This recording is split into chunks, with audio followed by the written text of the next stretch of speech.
Usiwe mkali pale unapoomba msaada na ukaukosa. Maisha yamekuwa magumu sana.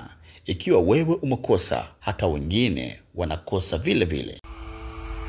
Nikoi TV. Asante sana ndugu mwandishi kwa kunipa nafasi hii. Kwanza ningependa kushukuru FM Radio na TV Nikoi kwa kunipa nafasi hii nielezee historia ya maisha yangu, kwa magumu niliyopitia katika maisha yangu. Kwa ningeomba ndugu wasikilizaji mngekuwa pamoja nami mwanzo mpaka mwisho niwaelezee historia ya maisha yangu ya kusisimua sana alionikuta katika maisha yangu. Jambo la kwanza, kumpoteza mdogo wangu, kugeuka kiumbe cha ajabu mpaka leo sasa sijui halipo. Jambo la pili, kumpoteza mama yangu mpenzi, na jambo la tatu, kupoteza familia yangu, kaka zangu. Na jambo la nne, nilikuwa naugua ugonjwa wa ajabu sana katika maisha yangu. Yaani mwili wote ulibadilika kama dumu ambayo mtu anajua madumu haya mafuta. Nilikuwa nimebadilika kabisa, mwili wangu ulikuwa umebadilika kabisa, nilipotea katika uasilia wa kibinadamu. Mpaka leo hii nimepata nafasi, na nashukuru sana FM Radio kwa kujua matatizo ya watu na kutoa mtu changamoto ya maisha yake. Kiukweli nimepitia changamoto nyingi sana katika maisha yangu. Ningependa ndugu msikilizaji ungeungana nami niweze kukuelezea historia ya maisha yangu ya kusisimua sana. Pia na kuna vingi vya kujifunza kupitia mimi. Kiukweli kabisa mimi mtoto wa tatu katika familia ya watoto wanne. Nina kaka zangu wawili wa kwanza kuzaliwa, nikafuata mimi na akafuata mdogo wangu wa nne ambaye alipotea katika mazingira ya kutatanisha. Kwanza kabisa mimi ni mzaliwa wa Morogoro, kijiji cha Mwaya, wilaya Kilombero. Baada ya hapo nilipata elimu kule nilisoma shule ya Morogoro kule. Asilimia kubwa ya wakazi wa kule ambao ndugu zangu tunaotoka kule nadhani wanafahamu. Kule ni kilimo kikubwa ni mpunga. Huwa tunalima mpunga, ingawa kuna mazao mengine mengi ikiwemo kama mahindi, ikiwemo kama karanga. Ila kwa kilimo kikubwa sana kabisa tunategemea ni mpunga, ndio kilimo cha kule kikubwa, ingawa vilimo vingine tunalima. Maisha yalianza hapo, nikawa nasoma na mdogo wangu wa mwisho alikuwa mgongoni. Kwa ni kazi yetu kubwa ilikuwa ni kilimo. Wanatoka wazazi asubuhi wanaenda wanalima, wanarudi jioni, maisha ni kubwa ilikuwa kilimo. Nakumbuka siku ile kulikuwa kipindi cha kilimo, ndo tunaanza na kilimo. Baba na mama walienda shambani. Baada ya kufika shambani walilima. Mama nakumbuka siku alitangulia kurudi kuliko baba, kutokana yeye mwanamke na majukumu, inabidi arudi nyumbani aangalie usafi, aangalie mazingira mengine na watoto wengine kama sisi tumeenda shule. Ikabidi yeye mama arudi mapema. Kurudi mapema kwa kawaida ya watu wa kule, nadhani ndugu zangu wa Kilombero watakuwa wanajua maisha ya kule shambani. Unakuta asilimia kubwa ni vidimbu. Unakuta mtu labda tunaenda yaani mtu kwambia nenda kachote maji, tunaenda tunakuta mabwawa mengi, mtu anaweza kuta tunaingia, tunaoga, tukimaliza pale tunachota maji, tunaondoka. Yaani madimbu wanaita mabwawa, nyumbani tunaita mabwawa ni mengi sana, ambayo muda mwingine unaweza kuvua ukapata samaki, yani mabwawa tunaita. Basi mama siku alirudi, akabeba jembe lake na vifaa vyake na mtoto mgongoni, akafika kwenye, baada ya kutembea njiani akakuta bwawa watoto wanacheza, akaona bora amogeshe mtoto, maana jua lilikuwa limewaka sana. Akaona hii ni kawaida kwa maisha kule nyumbani. Akaona watoto wanacheza pale walipo chini, watoto walikuwa wengi tu wanacheza. Yeye mama akashusha mizigo yake. Alimaliza kushusha mizigo yake pale, akamchukua mtoto yule, akamshusha mdogo wangu chini, akawa anamuogesha. Na watoto nao walikuwa wanacheza ndani ya maji, walikuwa takriban kama 7-8. Hawapungui, walikuwa wanacheza tu. Mama akamshusha mtoto, akaweka vifaa vyake pembeni, akawa anamuogesha mtoto. Baada ya kumuogesha mtoto, ana mwenyewe kama unavyojua akawa amenaona tu kichwani, akawa amenama kichwani, anajimwagia maji ili kutoa kidogo jua, manake na uchovu wa shambani. Akatoka pale, akamchukua mdogo wangu, akambeba mgongoni, akachukua vifaa vyake, akawa anaondoka kurejea nyumbani. Cha kushangaza, akapiga kama hatua 2-3 hivi, watoto kashawapita. Anashangaa, anajisikia mtu kama anamfinya kucha mbavuni. Yaani kama mtu anamfinya kucha hivi kabisa mbavuni. Akashangaa, kwani hizi mbona mikono mbona sielewi, mbona hizi kucha zinaningia sana? Hasa mama kwa mashaka zaidi akabidi angalie mikono, mbona kama sio mtu tena nilombeba. Kugeuka nyuma na mama aligeuka kwa hofu, maana yake anashangaa kuona maumivu makali. Ikija kuangalia na umri wa mtoto, alafu na wala hakuwa labda na kucha, kusema labda ni kawaida yake. Basi ikabidi mama kugeuka. Ndugu mwandishi, kilichotokea pale mimi na nistaki kuamini katika maisha yangu, lakini ndio imetokea, inabidi ndio hivyo. Yaani acheni dunia jamani. Ndugu wasikilizaji jamani, dunia tunaishi viumbe aina nyingi tena tofauti. Kikubwa tuwe na imani na tusimame kwa Mungu. Hii dunia inatisha sana ndugu mtangazaji. Mama alikuwa na hofu kubwa.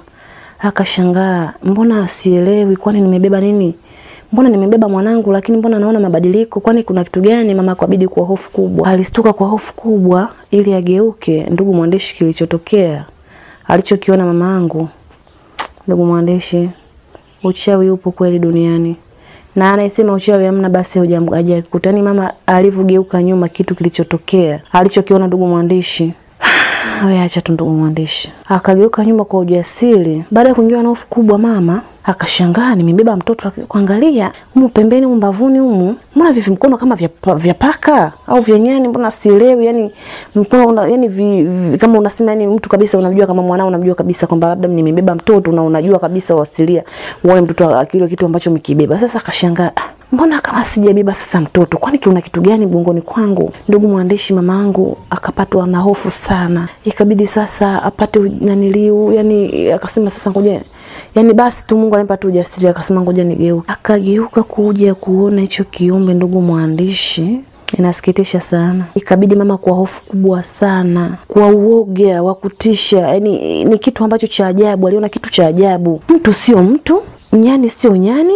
Yani ni kitu tu ambacho kipo tu cha ajabu tu. Ina maana mama kwa hofu kubwa akasema, unajua ndugu mwandishi, unajua mtu anavotokea labda kuna kitu, yani ai maisha ya kawaida ambayo tunaishi, mtu anaambia labda una mdudu mgongoni, au imagine sasa pale mdudu mjui mdudu aina gani, afu ipo mgongoni unafanyaje pale? Ndio kitu ambacho mimi kimetokea. Kweli nimebeba mtoto wangu, yani anachukua pale, anatoka pale amebeba mtoto wake, na maana katoka naye shamba ni mtoto, imefika pale amemogesha ni mtoto, mpaka anachukua anabeba mgongoni, na maana yeye anajua anambeba mtoto wake. Kilichotokea ndugu mwandishi kitu cha ajabu. Paka si paka, nyani si nyani, yani sijui mdudu gani haeleweki. Yani ni yule ambaye mama yangu amembeba ndo anajua ni nini mdogo wangu mimi au ni mtoto wake yeye. Mama anajua kabisa amebeba mtoto na ndo anajulikana ni mtoto. Lakini kitu ambacho kilichotokea ndugu mwandishi, baada mama kuja kugeuka nyuma kukuta kile kiumbe cha ajabu, yani nyani sio nyani, yani kipo tu. Basi mama akachukua na kwambia kwa ujasiri, kwambia akatupa ile nile kwa uoga wote. Kwa hisia zote mama akamwangusha pale chini, kaanza mama kama anachanganikiwa sasa. Anapata ujasiri wa kurudi kule ambako alikotokea. Sasa anapiga kelele, maana kile kupo sio mbali sana, hatua kadhaa tu. Kabidi anaanza kupiga makelele mayoe. Sasa anakimbia kufika pale bwawani. Ndugu mwandishi, ni kitu cha kushangaza sana, yani ni kitu cha kushangaza sana ambacho yani ndugu mwandishi acha tu. Nashukuru sana mpaka leo umefika, napata kutoa historia yangu, maisha yangu. Nataka na watu pia wajifunze kupitia maisha ya kawaida. Ndugu mwandishi kuja pale aliporudi kumugisha mdogo wangu, hakukuta hata mtoto hata mmoja. Na hakukuwa hata na dalili kusema kwamba labda hapa watu walikuwa labda wanachota maji, labda walikuwa wanaogelea. Hakuwa na dalili yoyote. Cha kushangaza mama na kushikwa na hofu kubwa moyoni. Ikabidi aanze kupiga kelele sasa kama chizi mamangu. Anapiga kelele, watu baada wengine walikuwa wanarudi mashambani, wengine wanatoka majumbani, nasikia kimawewe ya mama. Vipi? Tatizo nini? Ikabidi awaambie kilichotokea. Mimi nimetoka shamba, nimechoka. Nimefika hapa na tunamshusha mwanangu, nimemogesha vizuri, nimemchukua, nimemweka mgongoni. Nimebeba tu kadhaa, nasikia mtu ananifinya kwa nguvu mbavuni. Mbona nafinywa sana? Kwa kawaida ni unaweza kusema kama labda ni kisindano kinanichoma choma. Ina maana ni kitu gani mgongoni kwangu, mbavuni kwangu? Baada ya kushangaza kwa ushangao, ndo akakuta vikono ambavyo vileki kama vipaka kama nini. Kija kuangalia mimi nimebeba mtoto. Basi akasema si unaona hivi, yani akabidi tu aonyeshe hata wale ambao wamenona hizi kucha ambazo zimeingia. Ndio watoka wamehakikisha. Sasa huyo mtoto yuko wapi? Akasema nimebwaga tu, yani nimemtupa tu chini. Nikaona ndo yani najikuta tu nachanganikiwa, ndo naanza kupiga kelele. Basi twende.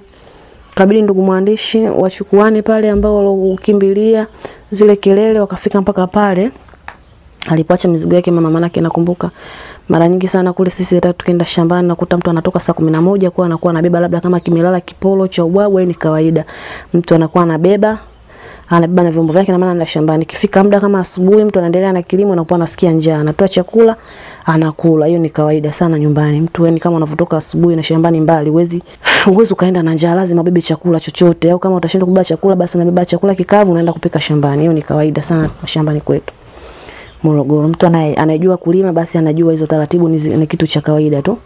Kufika pale cha kushangaza akakuta tu vyombo vyake ambavyo amevibeba pamoja na jembe lake.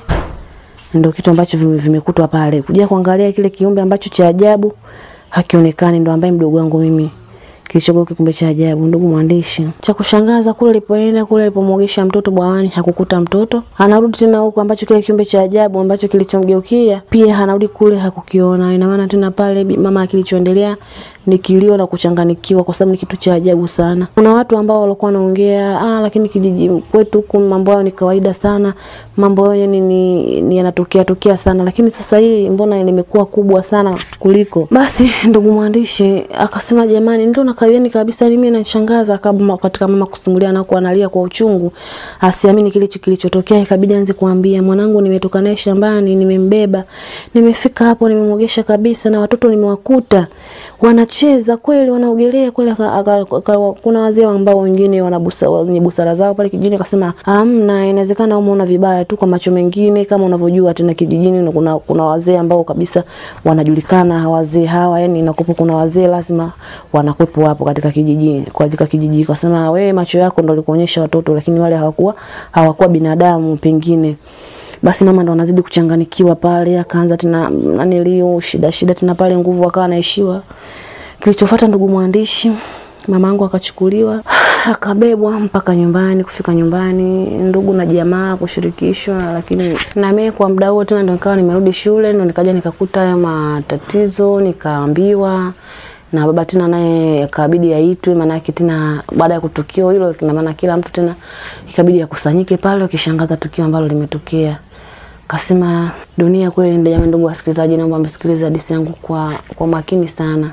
Ninachokiongea na kinatoka ndani ya moyo wangu, na kuna mtu ambaye anaombea matatizo au akafika hatua akasimulia kitu ambacho hakiko sahihi katika maisha yake, na pia hakuna sababu mtu kufanya hivyo. Mtu mpaka anafikia hatua leo. Namshukuru sana Livingstone Mkoi na FM Radio, mpaka leo hii napata yanatoa simulizi. Maana nilikuwa najifikiria sana, hivi lini nitapata nafasi ya kuongea yalonikuta katika maisha yangu, maana ni makubwa mno na kwa kawaida mtu hawezi kuamini. Lakini ndugu msikilizaji, inabidi uamini tu. Uchawi upo, kikubwa kuwa na imani ya Mungu.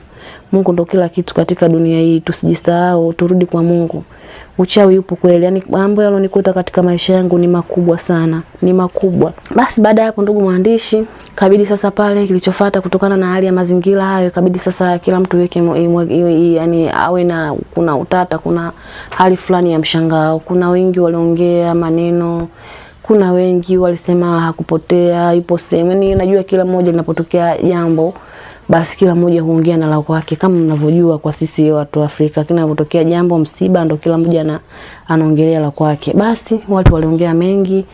Baada ya pale kilichotokea tulilia. Basi kikubwa tulishukuru Mungu tu. Kwa hali kama hiyo tena ikabidi sisi sote tusahau. Kusahau ni kusahau, lakini kusahau pia naweza kusema hatujasahau, ila kikubwa tulimkabidhi Mungu, tulishukuru Mungu. Basi kwa kilichotokea kimetokea na hatuwezi kubadilisha ukweli uliotokea. Basi kabidi tuache, tushukuru Mungu tu. Kikubwa tulikuwa tunaomba sana dua, kila napofika tunaomba dua. Mwenyezi Mungu popote pale alipo, kama amefanywa ubaya, kama ipo anaishi kwa walimwengu, basi kikubwa Mwenyezi Mungu afanywe pesi kwa sababu ni malaika. Basi tunaishi tena maisha yetu mengine yakawa yanaendelea. Baada ya hapo tena kapita kama mwaka. Baada ya kupita kama mwaka mbele nini sana, unajua kuna kipindi mama alikuwa anawaza hapati jibu. Unajua inakuwa ngumu sana ndugu mtangazaji, yani kwamba yani mwanao amepotea. Lakini sasa yani ilikuwa inachukua muda sana mamangu kukaa sawa, kutokana bora angekuwa ameumwa, amezika, unapanda hata mawe kwa sisi Waislamu. Unajua ile kaburi la mwanangu unapanda mawe, na kila inapofika mwisho wa mwaka unamwombea dua. Lakini ilikuwa kwa upande wa mama ilikuwa ni ngumu sana kusahau kutokana kwa mazingira ya kutatanisha. Basi haikuwa na jinsi. Tukaanza kilimo mwaka unaofuata, lakini hata hivyo mama hakuwa na nguvu nacho sana. Sema ndo baba tu akawa tena ananiambia hamna, mpita amepita.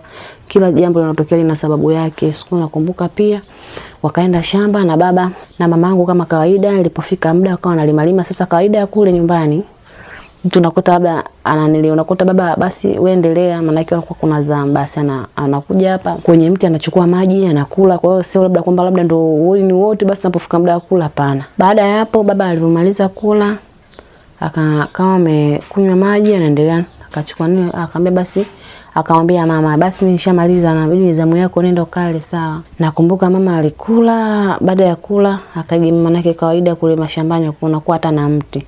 Unakuta mtu analima, lakini kando ya shamba kidogo kunakuwa na mti kwa sababu ya kivuli. Kwa kuna muda mwingine unachoka, unapumzika kidogo, unavoamka unaweza kaendelea tena na kilimo, au ulivokipumzika pale unaweza kaenda bwawani ukaoga maji ukaondoka. Hiyo ni kawaida sana. Basi baada ya hapo mama akawa amegemea ule mti akala, lakini alikuwa ameshamaliza kula nakumbuka. Basi alivyomaliza kula kama amepumzika amejigisha katika ule mti. Ndugu mwandishi, cha kushangaza pale kwenye mti kilichotokea, yani siwezi kukwambia, yani nashindwa hata kuongea ndugu mwandishi. Yani hata sijui nianze wapi. Kilitokea kitu cha hatari sana katika ule mti. Mama angejua, lakini acha tu, sijui nashindwa hata kuelezea ndugu mwandishi. Baada ya dakika kadhaa mama yangu akujua kilichoendelea katika ule mti. Kumbe kulikuwa na nyoka mkubwa sana. Yule nyoka akamvizia mama yangu, akaja akamgonga kichwani. Yeye alikuwa juu ya mti, mama kuna anachokijua. Dakika moja mama nasikia anamuita baba. Alimuita kwa kauli moja tu. Ndugu mwandishi, mama alipiga kelele tu, mume wangu nyoka, kwa sababu kilitenda cha kumpiga. Akashangaa kitu gani kila dakika moja anamwona nyoka ndo anaishia. Nyoka alikuwa nyoka mkubwa mweusi. Huyo nyoka alikuwa na rangi nyeusi. Baba kufika pale anamwona yule nyoka ndo anaishia. Mama kaanguka chini. Sasa kwa kawaida ndugu mtangazaji, hayo matukio yapo na hata mwenyewe pia ilishakunitokea. Nilishagonga na nyoka, lakini nilipewa huduma ya kwanza, na maana nilifungwa kamba mguu, na maana hadi nilipofika hospitali wakanisaidia nikawa nimepona. Lakini sasa ndugu mtangazaji, jiulize, mamangu kagongwa kichwani, je, unamfunga wapi? Na ukija kuangalia tuko shamba, tuko mashambani kabisa, na maana pale hakuna huduma ya kwanza. Huduma ya kwanza angeipata, angegongwa mguuni, lakini sio kichwani. Nilichofuata tu pale kuita wenzake ambao walikuwa wanalima kando ya hapo, kumchukua pale, kumbeba, kumfikisha nyumbani. Nilimpoteza mama yangu ndugu mwandishi. Nimempoteza mdogo wangu, kapotea kwenye mazingira ya kutatanisha, hana kaburi. Nampoteza mama yangu tena mpenzi, alofanya mpaka sasa niko hapa. Tukaanza kulia upya, familia yote ikawa na unyonge kumpoteza mama. Maumivu yakarudi upya, kija kuzingatia ndo mama. Kama unavyojua ndugu mwandishi, poteza vitu vyote duniani, lakini upo mmoja tu atakayekufariji, mama. Lakini ukishampoteza mama tena ndio hivyo mama. Ndugu mwandishi, ukishapoteza mama hakika umepoteza, sijui nisemeje, umepoteza nini katika dunia hii. Manake kija kuangalia mama, pengine baba ataoa, utapata mama kambo, hawezi kufanana na mama mzazi. Utakuwa na mama wakubwa, hawezi kufanana na mama mzazi. Mama ni mama. Asikwambie mtu ndugu mwandishi, poteza vitu vyote duniani, lakini ukishapoteza mama ndo basi tena leti maana yote katika dunia. Manake hakuna mama wawili, mama mmoja tu, na ndo maana naumia sana. Nashindwa jinsi kuelezea jinsi nimepoteza mama wangu. Nanuma sana ndugu mwandishi. Mpaka leo nimepitia magumu mengi, lakini muda mwingine nasema sina mama. Ningekuwa na mama, ningekuwa na mama ndugu mwandishi. Lakini jamani, nashangaa sana wale ambao wanashindwa kuwathamini mama zao. Yani unajivunia tu uko naye, unamuona, lakini ukimpoteza siku moja ndo utajua thamani ya mama. Ndugu wasikilizaji, wakati naendelea na story, niendelee tu kuambia waheshimuni sana wazazi wenu. Mimi leo hawa natamani sana ningekuwa namuona mama yangu, ningekuwa na furahi na mama yangu. Mama hakosei hata siku moja. Nashangaa sana wale ambao wanakaa na wadharau wazazi wao. Wanakaa kabisa eti unakuta mtu anamjibu mama yake, utasema mdogo wake. Hii inaniumaga sana katika maisha yangu. Kaulizo unaona wengi tu hata mtani ninapoishi. Utakuta eti mtu kwanza mama ndo nini? Hata mwenyewe ningechelewa ungeacha kunizaa wewe, hata mwenyewe ningekuzaa hivi. Kwani unafikia mtu watua unamwambia mamako maneno kama hayo, lakini utakuwa na ufahamu na akili na kujua thamani ya mamako mzazi. Kama kweli wewe mwanamke, mwanaume, msichana, mvulana unajitambua, hakika wewe hujashushwa chini kwa upepo. Mungu amekuumba, mamako amekuzaa. Hivi unajua tabu ngapi amepitia mzazi wako au wazazi wako? Sio mama wala baba, ni watu wote wanatakiwa, ni watu wa kuheshimiwa sana katika dunia hii. Lakini wote mnajivunia, unakuta mwingine ana mama anamuona, ana baba anamuona, kwa anajivunia, anajua si wapo. Hakika wewe mwenyewe hauna maisha ya daima, na hata wazazi wako pia. Ipo siku utatangulia wewe, hao watatangulia wao. Hapo ndo utapoona kwamba tatizo bila kuwa na mzazi, maisha bila kuwa na mzazi ni maisha magumu sana ndugu mtangazaji. Yote na yote ni wasii tu hapo ndugu zangu, tuheshimuni wazazi. Basi nilipoteza mama yangu kwa njia hiyo, karudi nyumbani. Ilikuwa hamna cha kuendelea zaidi ya vilio tu hapo nyumbani. Basi uzuri wake ile tukio kwa sisi Waislamu, huaga hatukai na nilio na maiti, kwamba mtu akisha kufa mapema kama ilitokea ilikuwa limetokea kama saa 3 au saa 4. Baada ya kufika ile tukio hapo, basi ikabidi turudi nyumbani kuja kuangalia. Wazee wakamwangalia akasema hapa hamna kitu. Kwa utaratibu ulifanyika pale, basi ikabidi tu tufanye utaratibu wa mazishi. Tukafanya utaratibu pale, Mungu akasaidia. Nadhani kama takriban kama saa 10 tukaanza kumpumzisha mama yangu kwenye nyumba ya milele. Kutoka hapo kaendelea kuishi. Basi kipindi hicho na kakangu alikuwa ameoa, lakini alikuwa tu ameoa kimya kimya kwa utaratibu wetu wa Uislamu. Alikuwa ameoa tu mwenyewe kimya kimya, na nakumbuka hata mama alikuwa ashafariki, alikuwa na mke wake tayari. Alikuwa kakangu mkubwa wa kwanza, alikuwa kashaoa tayari na mke wake. Kipindi cha mama anafariki alikuwa ana ujauzito wa kujifungua. Basi hajachukua muda akajifungua tena mtoto. Basi tukawa tunaishi hivyo hivyo sana, na mimi nilikuwa nakaa muda mwingine naenda kwa kaka, nakaa kwa sababu hata pia wifi yangu naweza kusema namshukuru sana wifi yangu, pia alikuwa ananipenda tu, hakuwa na yaani tuseme nilikuwa nampenda, tulikuwa tunapendana. So mawifi sijui labda tunagombana au labda kama mawifi wa sasa unakuta mtu akae na wifi yake vizuri, ni watu wa kugombana, unakuta mtu akae na mke wake vizuri. Sababu mawifi kwa kweli kiupande wetu sisi ilikuwa sio wifi yangu, ilikuwa kama ni dada yangu tuseme, kama nilozaliwa naye tumbo moja. Basi kawa naenda nalala nikijisikia na narudi kwa baba, lakini kutokana pia na umri na ulikuwa unakwenda sana kukaa na mzazi wako mtu wa kiume kwa kawaida sisi wa Kiafrika inakuwa ni shida sana. Labda kama kuna mtu yoyote au labda kama baba ameoa sawa, lakini kwa baba tu kuwa peke yake afu akae na binti tayari ambaye kidogo ameshakuwa, kwa kwetu sisi kidogo wa Afrika inakuwa imekaa vibaya sana. Basi mara nyingi nilikuwa nakaa na kaka zangu, naenda kule saa muda mwingine, manake baba naye pia umri naye umeenda, nikawa naenda namsaidia kazi ndogo narudi, lakini mara nyingi sana nilikuwa naishi na wifi yangu, tunapika tunakula, tulikuwa tunaishi kwa mapenzi kwa kweli. Kaka zangu walikuwa kazi yao kipindi cha mavuno kile, mfano bwana kupo nalima nyanya. Manda kuna kijiji manake tunavotoka hapo Mwaya kuna vijiji vingine kwa ambavyo wanalima nyanya wenyewe, walikuwa wanalima nyanya wanashirikiana. Ikifika muda kipindi kile wanakuwa na mabosi wao kabisa, wanakuwa wameshaandaa, bwana mzigo uko tayari, pengine labda wanakuambia basi lete, na maana walikuwa wanaenda wanaleta mzigo, wanapeleka mzigo wa nyanya. Wakitoka hapo ndio wanapeleka hadi Dodoma, wapi ilikuwa ni watu wakupeleka na nilio msimu kama umeisha msimu ndo wanakuwa wanajishughulisha na shughuli zingine. Huyu pengine alikuwa anajenga anachuma hivi vitofali, nadhani watu wa nyumbani wanajua vitofali hivi ambavyo vya udongo ambazo ndo tunaishi katika nyumba zetu. Asilimia kubwa watu wa Morogoro tunaishi nyumba hizo vitofali vya kuchoma na vita vile, kwa ndo wengine alikuwa na kazi hiyo. Ikifika muda ananiliu, ina maana walikuwa wanapata riziki kuna huko, lakini nashukuru kwa sababu tulikuwa tunaishi vizuri tu kwa kweli. Hawakunitenga, walikuwa pamoja na mimi, hata mwenyewe pamoja nimefiwa na nimepotelewa mdogo wangu, mama amefariki, lakini kidogo nilikuwa na faraja, nilikuwa na amani kutokana nilikuwa naishi na mapenzi na kaka zangu pamoja na wifi yangu. Kwa hiyo pia wakati mwingine nilikuwa sio mtu wa kuwaza, ingawa mawazo mtu kaumbiwa, lakini unajua mawazo wakati mwingine unawaza sana kutokana na maisha ambayo unaishi ya manyanyaso ya mateso, hiyo kidogo inakuathiri kisaikolojia. Lakini mimi kiukweli nilikuwa naishi na mapenzi na kaka zangu. Nakumbuka ndugu mwandishi, baada ya kupita kama mwaka, kaja mwaka wa pili tena nadhani kama hivyo tulikuwa tunaishi kidogo maisha, Mungu anasaidia. Baada ya hapo kipindi cha kulima kikaandaa kulima. Milima nikili nani ukushaandaa, basi wao wanaenda shambani wanalima, sisi tunapika tunawapelekea huko na baskeli. Manake ndugu mwandishi kama unavyojua maisha ya kule nyumbani, nadhani watu wengi wa nyumbani wanakuwa wanajua ni usafiri mkubwa kule sisi tunatumia ni baiskeli.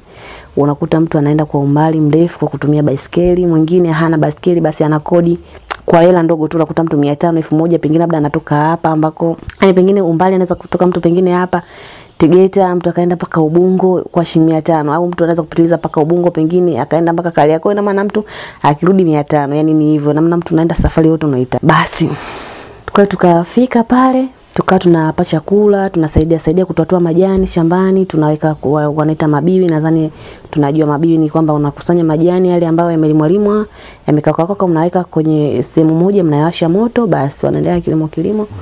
Basi kaka pale kalima kule kipindi hicho, na kipindi hiko kweli yani Mungu kweli utasema hadi sasa toka yani hadi watu saka shangaa, mbona mama mafanikio yamekuwa makubwa. Na maana kila mwaka unalima, lakini kuna kipindi unakuta mtu anapata, yani usomkimia kila miaka unapata. Unaweza kukuta mwaka huu ndio unakuta mwaka huu mpunga hamna kabisa, yani sio kwamba kila mwaka Mungu ndo analeta neema.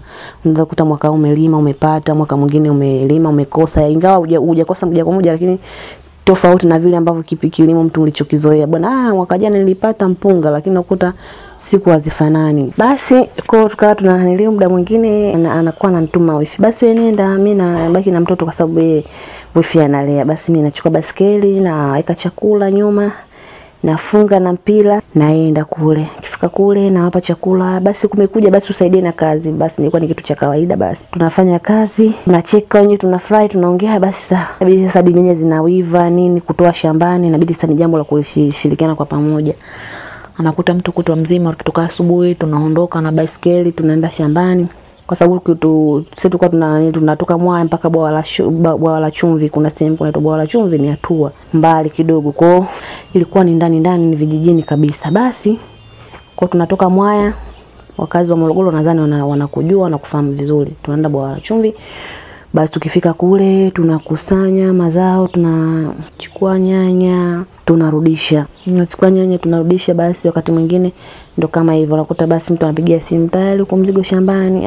Basi kwa sababu zile nyingine tulikuwa tunapeleka tu pale Morogoro mjini Msamvu pale zinakuwa zinanilo. Lakini sasa upande wa kuku kidogo soko linakuwa sio zuri sana kutokana kila mtu kipindi hicho nakuta nyanya nyingi, kwa hata kama unapata kiasi cha pesa kinakuwa sio kile ambacho hata unaweza kutarajia. Basi kwa mara nyingi sana tulikuwa tunaunganishwa na watu wadau kutokana na ndugu da tunao wengi tu. Wakawa wanatuunganisha pale, wanakuja wanachukua mzigo. Sasa siku hiyo nakumbuka alikuwa kaka mkubwa ambaye ndo mwenye mke. Akasema basi nimeongea, kuna mtu nimeongea naye dada, inabidi nipeleke hizo gari ndogo wanaziita keli, inabidi tupeleke mzigo. Akasema sawa. Basi nakumbuka siku akaongea pale na leo, basi unapeleka wewe. Basi wakawa wanasukumizana mpira. Mimi sitaki lawama kwa sababu kakaangu baada ya pili naye alikuwa mtata kidogo, yani kaka anachokifanya na kama vile yani mtu anayekupenda sana hela. Jangawa hela inapendwa na wengi ndugu mtangazaji, lakini kakaangu kidogo alikuwa mtata. Kwa hiyo anaanza yake akiuza, basi anaona kama labda anadhulumiwa. Kwa hiyo mwisho wa siku kwa anagombana kidogo, akawa anatulena bwana yeye bora basi kama kila mtu bisi, alifikia tu basi kila mtu alime shamba lake. Akasema wakawa wanakorofishana hivyo. Basi kwa nesi mzake ana mke, basi anamtumia ujanja, labda anaweza kutumia ujanja mwingi, labda kutumia hela, lakini ilikuwa iko hivyo, sema tu mtu alikuwa ana imani. Basi nikatoka hapo, nakumbuka siku hiyo yeye kaka mdogo alikuwa yupo katika mizunguko yake. Ikafika pale nyumbani, yeye kaka alikuwa tumeongea pale, akasema basi mimi nataka nipeleke mzigo. Sawa wewe nani, ndo akawa anambia mke wangu wewe nani muendelee kupendana basi, kwa sababu kuna kanga wifi alinunuaga, nakumbuka ndugu mtangazaji. Kwa hiyo alitugea alinunua sare wifi. Aliponunua sare doti moja akawa anayo yeye na mimi akanigea kwangu, lakini ambazo zimefanana. Basi ndugu mtangazaji akasema kwa kweli mke wangu wewe na moyo hivyo hivyo, kwa sababu kama unapendana na hivyo kiasi hiko wifi yako, basi mimi ningependa muendelee hivyo, usifikie hatua mkagombana au mkagombanishwa. Mimi napenda sana tena nafurahi sana jinsi mnavyopendana. Hakika Mwenyezi Mungu kanipa mke bora sana katika maisha yangu. Basi sasa nigombana na wifi yangu, jamani nagombana naye nini jamani? Ndo wifi akawa anamjibu, akasema hamna, mbona kuna watu ambao wanaishi tunawaona mtu anaishi vibaya na wifi yake, mtu anatuliana maneno mabaya. Kwa hiyo ni pia kupata mke kama wewe pia najivunia sana kwa kumpenda ndugu yangu. Basi kaka nilikupa maneno yake kila siku, tukawa tunacheka sana tunafurahi. Basi mimi ndo naenda. Akaniambia sasa kuna kakangu ndo anaitwa Mudi, akamwambia basi akija utawaambia mimi nishatangulia. Sawa. Ya kaka nakumbuka alitoka pale na watu wawili na gari yao, akaenda mpaka mjini, wakaelekea Msamvu. Kaja pale kaka Mudi, tukawa tumwambia kaka katangulia. Mimi nilijua tu mume wako ndo yeye, kaka ndo mdogo ndo anamwambia namjua tu mume wako anatangulia na mzigo, atatangulia naye vipi? Yani huyu anataka kwenda kunizulumu tu. Kwa akasema sisi ugomvi wa ndugu tuingilie, maana nyewe mshazoeana hivi. Yeye akachukua baskeli pale, kaka kabidi awakimbizie. Kapigia simu tu, nakumbuka alimpigia simu wifi, akamwambia mimi nishafika hapa mjini na msubiria mwenzangu ili tuweze kwenda Dar. Sawa, maana yake akasema tumepata na neno nyingine, ina maana inakwenda kokoda, kwa hiyo tutakuwa kwenye gari mbili. Yule rafiki yake pia akamuunganishia na yeye mwenyewe kaka. Kufika pale akachukuzana, apiga simu, haya bwana nimewaona. Basi kaka tukasema kama mmeonana sawa, wakawa wameelekea zao. Walipanda gari moja ambaye kaka Mudi na kakaangu wa kwanza huyo anaitwa Juma. Mudi na Juma akawa wamepanda gari moja, na kuna marafiki zao ambao pia walikuwa wanaongozana nao huko pia Dar, kwa sababu ya kwenda kunanelio ya kwenda kupeleka mzigo. Kama muunganisha kwa bosi mmoja huko Dar. Kumbuka kaongea. Basi ndugu mtangazaji, naweza kusema kila kitu kinachotokea ni majaribu tu, na wakati mwingine Mungu anatupima imani zetu, lakini kwangu mimi imekuwa tofauti sana. Ingawa hata kila binadamu anatakiwa apate matatizo, au matatizo ni sehemu ya maisha, ndugu mwandishi, lakini kwa upande wangu sasa naweza kusema imezidi hata kama Mwenyezi Mungu, lakini naona kabisa sijui. Lakini kwa kawaida mtu yoyote yule inafikia hatua sasa anaweza kumkufuru hata Muumba mbingu na ardhi. Ilifika nakumbuka kama saa 12 jioni tukapigiwa simu. Simu iliyoingia ilikuwa ni simu ya kaka, lakini alipiga ile simu alikuwa sio kaka ndugu mwandishi, alikuwa ni mtu tu wa pembeni. Kauliza familia ya tukaambia sisi, yeye akawisha kamjibu mwenye namba hii mume wangu. Mume wako alikuwa anaenda wapi? Anaenda Dar kupeleka mzigo wa nyanya. Samahani kwa hii taarifa nitakayokugea ndugu mwandishi. Wifi alishangaa kwa mshtuko mkubwa sana. Taarifa la kwanza cha kushangaza, hakupiga simu mumewe, alipiga ni mtu tu ambaye alijitambulisha kwa majina yake anayoyajua yeye, alikuwa simu mumewe. La pili ndugu mwandishi, baada ya kupigiwa simu kaambiwa samahani kwa taarifa atakayopewa. Wifi alikuwa anasubiria taarifa gani ambayo atakayopewa. Ndugu mwandishi, taarifa tulopata ilikuwa kila mmoja kwanza aduae, yani kwa kilichotokea ndugu mwandishi nashindwa hata kuelezea. Baada ya hapo akasema kuna gari ilikuwa inatoka Dar, gari inaenda Dar, inatoka Dar inaenda Dodoma. Kwa hiyo hao walikuwa na overtake. Kwa overtake lori ambalo wanatoka nalo huku, wameenda kuvamia na gari ambalo linatoka Dar inaenda Dodoma. Hakutoka mtu. Kwa sisi Somalia mwema tumeamua kupiga simu kupata taarifa hiyo. Akakata simu. Muda ule wifi sio kulia, maana kuna kulia sasa naweza kusema na kucheka, maana sasa kwenye kulia sasa kwa kumepita. Akawa anacheka yani kama mtu ambaye chizi, watu wakaanza kushangaa. Anacheka yani unajua kabisa yani anacheka kabisa kile kicheko ambacho ndugu mwandishi nadhani hata mwenyewe kikaa. Hata unajua kuna maneno fulani hata kama mtu unapitia katika maisha, kuna jambo fulani tu utapitia na unaona mtu atakwambia jambo ndugu mwandishi, yani utakuwa sasa yani linaumiza, yani halielezeki juu ya maumivu. Kwa mwisho wa siku sasa yani kile kilio kinatoka, kinakuja kicheko, naambia wifi tatizo nini? Wifi anatupa simu haelewi. Naanza kuchana nguo za mwilini ni kama mtu ambaye amechanganyikiwa chini. Na ukota simu napiga, naangalia namba ya juu nakuta namba ya kaka. Najaribu kupiga ndugu mwandishi, naambiwa namba unapiga ipatikane. Kipindi hicho wifi hajaniambia chochote kinachoendelea. Kama unavyojua, hii ni swala la kawaida sana. Sisi wa Tanzania mtu unapopata matatizo, labda unakuta mtoto ameanguka, haujisikii vizuri. Jambo la kwanza mtu kwanza kuangalia, anaanza mtu kukusearch. Mambo kama hayo nishakutana naye. Mtu anakusearch baada ya kukusaidia. Kwa hiyo ni kwanza kupata ile taarifa kwanza tulikuwa tunashukuru. Baada ya kutoka pale basi ile namba tukuipata tena, na isi huyo mtu ambaye alijitolea na isi na yuna hiyo simu na isi alichukua basi. Hapo ndugu mwandishi hadi anakuja kutoa yani kuongea mpaka alikuwa hawezi, yani kama mtu ambaye ana kigumizi, kuna kitu kimemkaba hapa. Aliongea kauli moja tu. Baba Ali ndo mtoto wake ambaye alizana kakaangu. Kaambia nini? Naambia baba alikafa. Ndo kauli hiyo tu aliweza kuongea hivyo. Toka niambie ile kauli ndugu mwandishi, kwanza nilipoteza fahamu kwa kipindi hiko, nilikuwa sijui, sijielewi kabisa. Sasa wao wanichukue mimi, yani baada ya kupata tu taarifa ndiko kama ni sijalia wala sijali, nilikuwa ni mtoto ambaye nimeganda tu, yani kama yani nimeathirika kisaikolojia, nasema akili yangu haikuepo pale. Kwa akanichukua kwanza mimi na wifi, na hali yake ilikuwa sio nzuri, tukapelekwa kituo cha afya hapo karibu na nyumbani, tukapatiwa matibabu. Nikaja kuzinduka niko hospitali. Baada ya kuzinduka pale nikamwambia tatizo nini? Kwa nini nimeletwa hapa? Akaniambia pole sana, kila kitu nakijua. Nikamwambia niambieni, mbona sijielewi? Kwani nimetoka hapa kwa tatizo gani? Yani sina kumbukumbu tena, huwezi kuamini ndugu mwandishi. Kaniambia umefiwa na kaka yako. Sasa pale ndugu mwandishi ndo nilipoanza kulia. Kwa kawaida ndugu msikilizaji, unayenisikiliza inakuwa ni ngumu sana kuamini vitu kama hivyo, ndipo hivyo vitu vipo katika maisha ya kawaida ambayo tunayoishi. Sasa pale pia nikawa nimepoteza tena matumaini, nimempoteza mdogo wangu, nimempoteza mama. Basi katika hata wawili ningempoteza mmoja angekupa msaada ambao nilikuwa nategemea. Kwa kawaida hata kama wewe ndugu msikilizaji, ungefanyaje? Hapo libaki ni kulia tu, sishikiki, nalia mpaka nikawa nimeishiwa nguvu. Sasa ile unajua mtu unalia, sasa inabidi muda mwingine ukae tu, yani uduae tu, yani kama unashangaa kitu. Macho yacheze, ni zikope zote ambazo mtu unatengisha hazichezi. Nimeganda tu. Hadi watu wakawa wanajuza sasa atapona kweli, yani nimeganda tu ndugu mwandishi, kope zenyewe hazichezi. Maana nimelia sasa kiasi kwamba nimeganda sasa kama mtu kama nimegandishwa labda na barafu. Yani nimeganda tu kama mtu ambaye labda nimegandishwa. Kama mtu anavyoona labda kuna mtu labda sijui mtu anaenda kuangalia matamasha, sijui mtu anaenda kuangalia kuna kitu kimeganda, sijui ndio nilikuwa mimi nimeganda kabisa. Yani hata kama ukinigusa hivi unaweza hata kuniangusha tukaanguka wote. Maana kwa sielewi chochote hapa. Baada ya hapo kabidi mimi nitoke pale baada ya msiba kuisha, tukakaa kikao ndugu. Kabidi pale akaambiwa wifi atakaa pale pale kutokana wamejenga na mume wake, itabidi akae aniangalie mimi, tukae tu wote kama tulikuwa tunaishi vizuri, kwa sababu hata sikia tu ndugu yangu, kuna ndugu zangu wengine ambao walikuwa wametoka Dar, mamangu mkubwa akasema basi twende naye Dar, akasema huyu Dar atakwenda, lakini atakavotaka mwenyewe kutokana na ifiki kakaa naye vizuri, kama atakuwa tayari atakuja. Nikamwambia kwa sasa hivi mama mkubwa mimi nitakuja Dar, lakini naomba nilie kwanza na wifi, siwezi kumwacha ghafla hivi kutokana nimeshamzoea alafu tumekaa vizuri. Kwa hiyo kitu cha kutokea msiba tu na kuondoka itakuwa atanifikiria vibaya kutokana mimi ninaishi naye vizuri.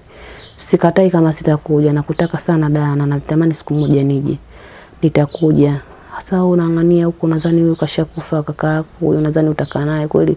Unajua tena mambo ya Uswahili, kashakufa ndugu zako wote walikuwa wanategemea, nadhani wewe ndio utakaa naye vizuri, ulikuwa naye unakaa naye vizuri kwa sababu ya kaka zako. Nikasema hapana. Hata kama angekuwa na ubaya na mimi angenifanyia kaka yuko pia asingeshindwa kufanya hivyo, lakini pia na yeye binadamu, siwezi nikamwacha tu hivi hivi. Mimi nitakuja. Haya, ukijisikia kuja utatupigia simu, nadhani ziliachwa namba za simu pale. Basi ndugu mwandishi, nadhani kwa kawaida ya Waislamu wenzangu ambao mnanisikiliza, nadhani mnajua eda kwa mwanamke yoyote anayefiwa na mume wake lazima akae eda. Yaani eda ni miezi 3. Miezi miwili ndani, mwezi mmoja nje, inakuwa ni kawaida kwa sisi Waislamu. Basi kabidi wifi yangu akaeda pale, nikamwangalia, lakini sasa pamoja na yote ambayo yametokea nyuma, bibi yangu mzaa mama alikuwa anatetwa sana kwa njia ya ushirikina. Alikuwa anasemwa sana. Manake wenzangu nadhani hata kakaima hapo Imakapanga, nadhani hata kaka Mpoki, nadhani mnajua kule nyumbani Morogoro kuna kawaida moja, yani kwamba mtu ukisikika una sifa sana za uchawi, tunapeleka Kakalembwani, wanakuita ni sehemu ambayo unanyolewa nywele, unatolewa uchawi, na maana ukisharudia tena ule uchawi unakuwa wewe ni kuondoka tu na maji, unakufa au unakuwa unalopuka yale yote ambayo ulofanya, labda nimemfanyia mtu fulani ubaya. Hiyo ni kawaida sana nadhani kwa Kalembwani unapelekwa. Basi wakaanza kunanipa, yani yule bibi ni mchawi sana, yule bibi apelekwa kwa Kalembwani. Yani kwa Kalembwani ni sehemu ambayo unaenda huko, yani kama una uchawi unauacha huko, yani hata kama ukikuisia.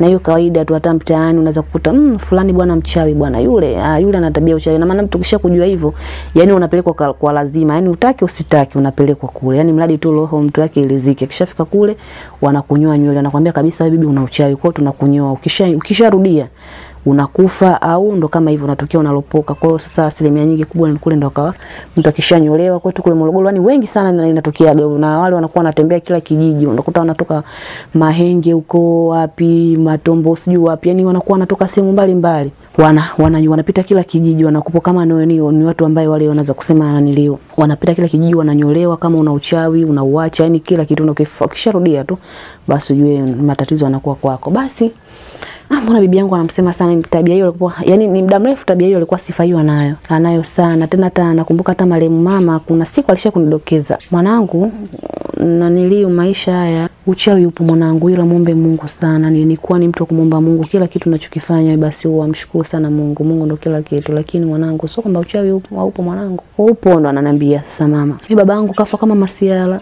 katoka shambani, kwa sababu huyo bibi mzaa mama na maana alikopo na mumewe, ndo mama alikuwa shaka kunisimuliaga. Pia hata babake alikufa katika mazingira ya ajabu tu. Katoka shambani siku hiyo, anakaribia tu kufika nyumbani, hata kuna njiwa, ni kama yani njiwa hapa nadhani kila mdudu, yani ndege huyo anajulikana na watu wengi tu. Njiwa alimpitia tu mbele pap, akawa kama amemtia kizunguzungu, kuanguka hapo ndo anasema alikuwa ni kifo cha baba yake, ndo alikuwa amekufa hivyo. Kutoka pale tena bibi tena na yeye kumchukua hospitali, nadhani alifia njiani. Kwa hiyo akaniambia uchawi upo babangu, mimi kafa kama masiala. Kwa uchawi upo mwanangu, ibada usijisahau sana, wewe unafanya ibada. Nikawa namwambia mimi mama sawa. Ndugu mwandishi, baada ya kumaliza 40 nilio pale marishawifika na nilio katima. Sasa mimi wifi kwa sababu nipo hapa na sasa hivi washamaliza na nilio, basi mimi ngoja niende kumsalimia ile bibi kule, maana ataona kama nimemsusa. Lakini labda nikwambie kitu kimoja ndugu mwandishi, ni kiukweli mimi naweza kusema nilikuwa sio sana ni kwa bibi yangu nani ni naye, lakini sio sana kwenda nilikuwa sina mazoea sana, kutokana hata bibi yenyewe pia hakuwa na mapenzi.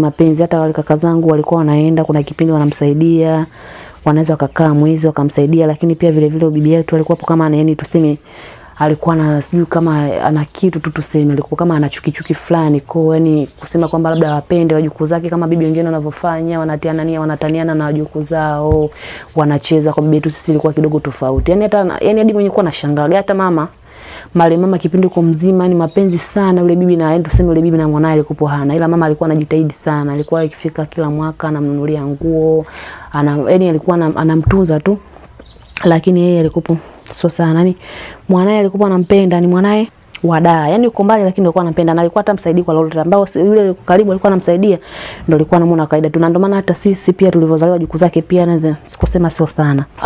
Ila ndio hivyo, hata kwenye matatizo yani ni mbele sana, anajifanya yeye ndo tatizo limemuuma limefanyaje, lakini ukishirikisha tatizo tu kwenye mapenzi ya kawaida, alikupa mapenzi kabisa tuseme na jukuu zake, yule bibi alikuwa hana. Yani Mungu sijui alimuumba na roho gani. Unajua kuna ile kwamba hata sisi wazazi tunapozaa watoto 3 4, sio kwamba wote watuwapendi, lakini kuna mmoja sana, ndugu mtangazaji, unakuwa ndo kipenzi wako. Sio kwamba wengine wapendi, unakuwa unawapenda, lakini sasa yeye nilifikia hatua ni hawezi kusema kwamba yani hata sisi wenyewe tulikuwa tujui mjukuu gani anambaye anampenda, kwa sababu kila mjukuu wake alikuwa anamwekea kisilani. Sasa tulikuwa tunajiuliza mbona bibi anakuwa na kisilani hivyo, lakini kutokana na mimi maisha nikasema bibi yangu amemzaa mamangu, nikawa nimeenda siku hiyo, nikawa naenda namsaidia kazi, nafulia, bora amekuja, akawa hasa kidogo ndo kawa naona kama anafurahi anachangamka, lakini baada ya kukumbuka nimempoteza mdogo wangu, nimempoteza kaka zangu, ina maana kidogo kama ndo kawa anafurahi karibu mjukuu wangu. Basi ndo hivyo, sijisikie unyonge, yanatokea matatizo tu duniani, ndo Mungu akipanga kashapanga, basi anaongea kama hivyo, mimi nawaambia sawa, nampikia pale, nafulia, nafanyaje. Nikifika jioni pengine naweza nikachukua baskeli yangu mimi nikarudi zangu nyumbani. Basi sasa nakumbuka siku hiyo Wifi akaniuliza, akaniambia, nani Wifi, kesho unaenda kwa bibi yako? Nikamwambia mimi kesho nina ratiba kweli ya kwenda, maana yake nilimwaahidi nataka nikampukuchulie mahindi yake. Nadhani wengi wanajua kupukuchua mahindi ambaye kama unaandaa alafu unapeleka mashineni anaenda kusagwa. Nikamwambia nilimwambia kwa anaenda na mahindi yake kidogo anataka nimpukuchulie aende kuyasaga na unga. Akamwambia basi sawa, ila utakapomaliza kazi zako baadaye nataka kuna kitu nikwambie. Nikamwambia mimi sawa, haina shida. Haya, tukamaliza kule kazi zetu, nakumbuka siku hiyo tukapika tukala. Akaniambia sawa, wewe kesho nenda kwa bibi yako, lakini kitu kimoja Wifi yangu, mimi nakupenda sana, tena nakupenda na kweli hata mwenyewe nikasema kweli najua kweli Wifi yangu unanipenda, kwa sababu toka enzi marehemu kaka yuko hai na mpaka leo hii hujawahi kunionyesha yani tabia yote kwamba kwa sababu nimepoteza kakangu basi ukaonyesha labda tofauti. Cha kushangaza ndugu mwandishi, Wifi akaanza kuniambia, lakini nakwambia Wifi yangu, naomba unilinde katika hili jambo. Nikulinde? Una maana gani Wifi? Akaniambia naomba unilinde kwa sababu utakaponitaja tu kwamba mimi nimesema, basi Wifi yangu ushanitafutia matatizo makubwa, na ikiwezekana utoniona kabisa katika hii dunia. Sasa unajua kuna ile mazoea kwamba na Wifi yako kuna vitu vingine ambavyo unajua automatically kwamba hujawahi kuvisikia kabla. Kwa hiyo kwangu mimi kama ananishangaza. Kweli tunaongea mengi, tunacheka, tunafurahi, tunatumana, lakini haijawahi kufikia Wifi yangu akaniambia. Na mara nyingi sana tukikaa na Wifi yangu tunakuwa tuko serious. Unajua kila tunachoongea mtu unaishi kwa mazoea, yani unakuwa ni mtu tu yani ni mtu wa kuunaniliu wewe, unakuwa ni mtu kila anachoongea unajua. Hasa mtu adikifikia tu anakuweka chini, anakuita kwanza hawa njoo, anakuweka kitu anaanza kueleza, kwanza inabidi ujifikirie. Anambia afa anakuambia kabisa, yani hata mimi mwenyewe nikiwa na jambo naambia Wifi, mimi nakwambia kweli, yani siko kimasiala. Inabidi sasa mtu uanze kumpanga, maana kilikuwa asilimia kubwa kila tunachoambia na masiala, yani ndio ni mtu wa kutaniana sana. Kwa hiyo hata mtu anapotamua kuwa na jambo lake sio, inabidi amwambie bwana, mimi na jambo langu nataka unisikilize kwa makini, ili sasa anaongea kweli. Sasa pale mtu inabidi ukae kwa makini umsikilize. Naomba nilinde Wifi yangu, ulindane. Nikamwambia Wifi, haina shida, niambie kwani tatizo ni nini? Kabidi sasa nikawa na shauku ya kutaka kujua, maana yake anaonyesha ni mtu ambaye mwenye kusisitiza sana na kwamba kile kitu anahitaji sana nimsaidie.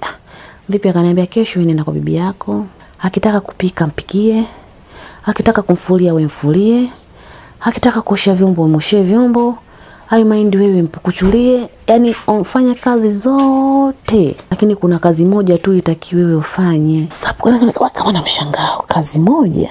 Kazi gani? Namuuliza sasa Wifi, kazi gani hiyo? Kaniambia mule kwenye banda lake anapoweka mbegu, akikutuma ungo unakaranga ndani yake, usikubali kuchukua. Nadhani ndugu mtangazaji au wote mnaonisikiliza, ndugu wasikilizaji mnaonisikiliza, kila mtu anatokea mkoa wake anaojua yeye, na kila mmoja wana sheria zao naweza kusema, au wana utaratibu wao. Kwa sisi kule nyumbani Morogoro, ikishafika wakati wa mavuno, yawe mavuno aina yoyote, tunajengaga tunaita kichanja kwa jina lingine, kwa jina lingine tunatengeneza kama dungu hivi, hilo kwa ajili ya kuhifadhia mbegu. Kimfano unakuta mashambani unakuta panya wengi, kwa unapofika msimu mwingine unakuta mwaka huu mimi sina mbegu. Labda wadudu wameziharibu, nakupa sio panya tu, kuna wadudu wengi sana wanapenda kuharibu mbegu. Hata chakula kikaa sana shambani, hao wadudu wanakuwa na kiharibu sana chakula. Bwana mimi mwaka huu sina mbegu kwa sababu akina nini, kwa unakuwa tunatengeneza, kuna sufuria, yani sufuria ile makubwa, unakuta masufuria makubwa kama beseni. Tunasindika, wanaita kusindika, tunasindika na udongo. Alafu tunayaweka juu, tunatubua kama wenzetu. Haya tukifika huko mjini tunatata masingboard. Haya masingboard sasa sisi kule tunajenga na fito, tunajengea fito juu, tunapanga juu, tunapanga fito. Tukimaliza kupanga fito alafu tunasindika kwa udongo, alafu zile mbegu tunazika juu yake. Hiyo pia tunafanya. Au la tunazichukua tunazihifadhi katika chumba kimoja kwa kutumia udongo. Kwa unakuwa unapenda hata mwaka mwingine unalima tu. Yaani unakuwa unalima tu hata miaka mitatu mbegu zinakuwa haziharibiki. Sasa zile mbegu alikuwa amezeka kwa juu kule. Kama kuliko sindiko na udongo kule. Kwa nilifika pale, nimefika asubuhi nakumbuka sana. Ndo akaniambia sasa. Kabla ya kwenda sasa akaniambia, kwa naomba ule ungo usiuchukue. Ule kwa wewe mwenye macho ya kawaida unaweza kaona ungo, ule sio ungo. Kile ni kitu cha kichawi, kwa kitakuzuru. Wewe aliniambia hivyo tu, kitakuzuru, usichukue, na kuomba wifi yangu. Naomba iwe siri yangu baina yangu na wewe. Mimi nikamwambia sasa wewe wifi, ili sasa niulize swali kwake. Wewe ulijuaje yote hayo? Akaniambia swali hilo usiniulize sasa hivi. Hilo swali nitakujibu kwa wakati wake. Ila fanya kama nilivyokutuma. Nikamwambia basi sawa, haina shida, nimekuelewa wifi yangu. Si unanipenda? Kana niuliza wifi yangu, si unanipenda? Nikamwambia mimi nakupenda wifi, kwa nini nisikupende? Na mimi nakupenda ndio maana nakwambia hivyo. Nikamwambia basi sawa, nakuahidi. Sawa basi. Nilifika asubuhi, nakumbuka nilifika kama saa ngapi, saa moja ya asubuhi. Nilikuwa nishamaliza kazi zangu kwa siku kule tulijini watu naamka asubuhi. Ina maana saa 1 mtu shamaliza kazi zako, sio mambo ya kulala hadi saa 4 na kopo. Mambo ya kule hakuna. Ukiona mtu analala hadi saa 4 basi ujue anaumwa. Tukatoka pale nikachukua basikeli yangu mimi naondoka wifi akanicho kwanza. Sasa hivi mbona unarudisha tena? Nikamwambia naomba na kusisitiza sana nilokuambia. Kuwa nayo makini. Nikamwambia mimi nimekuelewa wifi yangu. Si unanipenda? Alaniuliza vile vile, ndio nakupenda. Basi najua uniangushi sawa. Ilikuwa ni neno lake hivyo, unanipenda basi ndio kupondo kauli yake kubwa kwangu basi. Katoka pale ndugu mwandishi, nikanyonga basikeli mpaka kwa bibi. Fika kwa bibi nakwambia mjukuu wangu kafurahi, nakwambia. Yaani kafurahi, alikuwa na furaha sana. Basi nakwambia tukakaa pale. Karibu, haya ndo umefika. Nikamwambia nguo, akamwambia hapana mimi leo nguo za kufua sina. Maana ulishanifulia, na niliu tena hamna nguo. Nikamwambia basi sawa. Kama hamna nguo, haya nikoshe vyombo, toka nimepika jana mchana sijavikosha. Nikamwambia sawa, nikachukua vyombo nikakosha. Tukachuma mboga pale ndugu mwandishi. Haya nikamfagilia uwanja wake, oga mwenyewe ndani kwake. Unajua tena mtu kisha kuwa mzee na akili nayo inakuwa nazeeka. Alikuwa na tabia kwamba akivaa nguo inakuwa anachanganya na safi, anatupia kwenye kamba. Na ndani kulikuwa na kamba, ananichukua kamba kwa kupo kamba anazitundika tu. Nikamchukulia zile nguo ambazo zile safi, nikamkunjia, nikamwekea kwenye mabegi yetu ya nadhani ningi anayajua shangazi kaja. Nikamwekea, nikamkunjia pale, nikamfagilia nilio ndani mule, nikamtolea michanga nikamsafishia ndani mule. Asante basi. Kawa nachambua mboga, majani ya maboga. Nadhani ni mboga yetu ambayo kila mtu anajua na tunatumia sana majani ya maboga. Tunafanya mboga yale basi natoka tunachambua majani.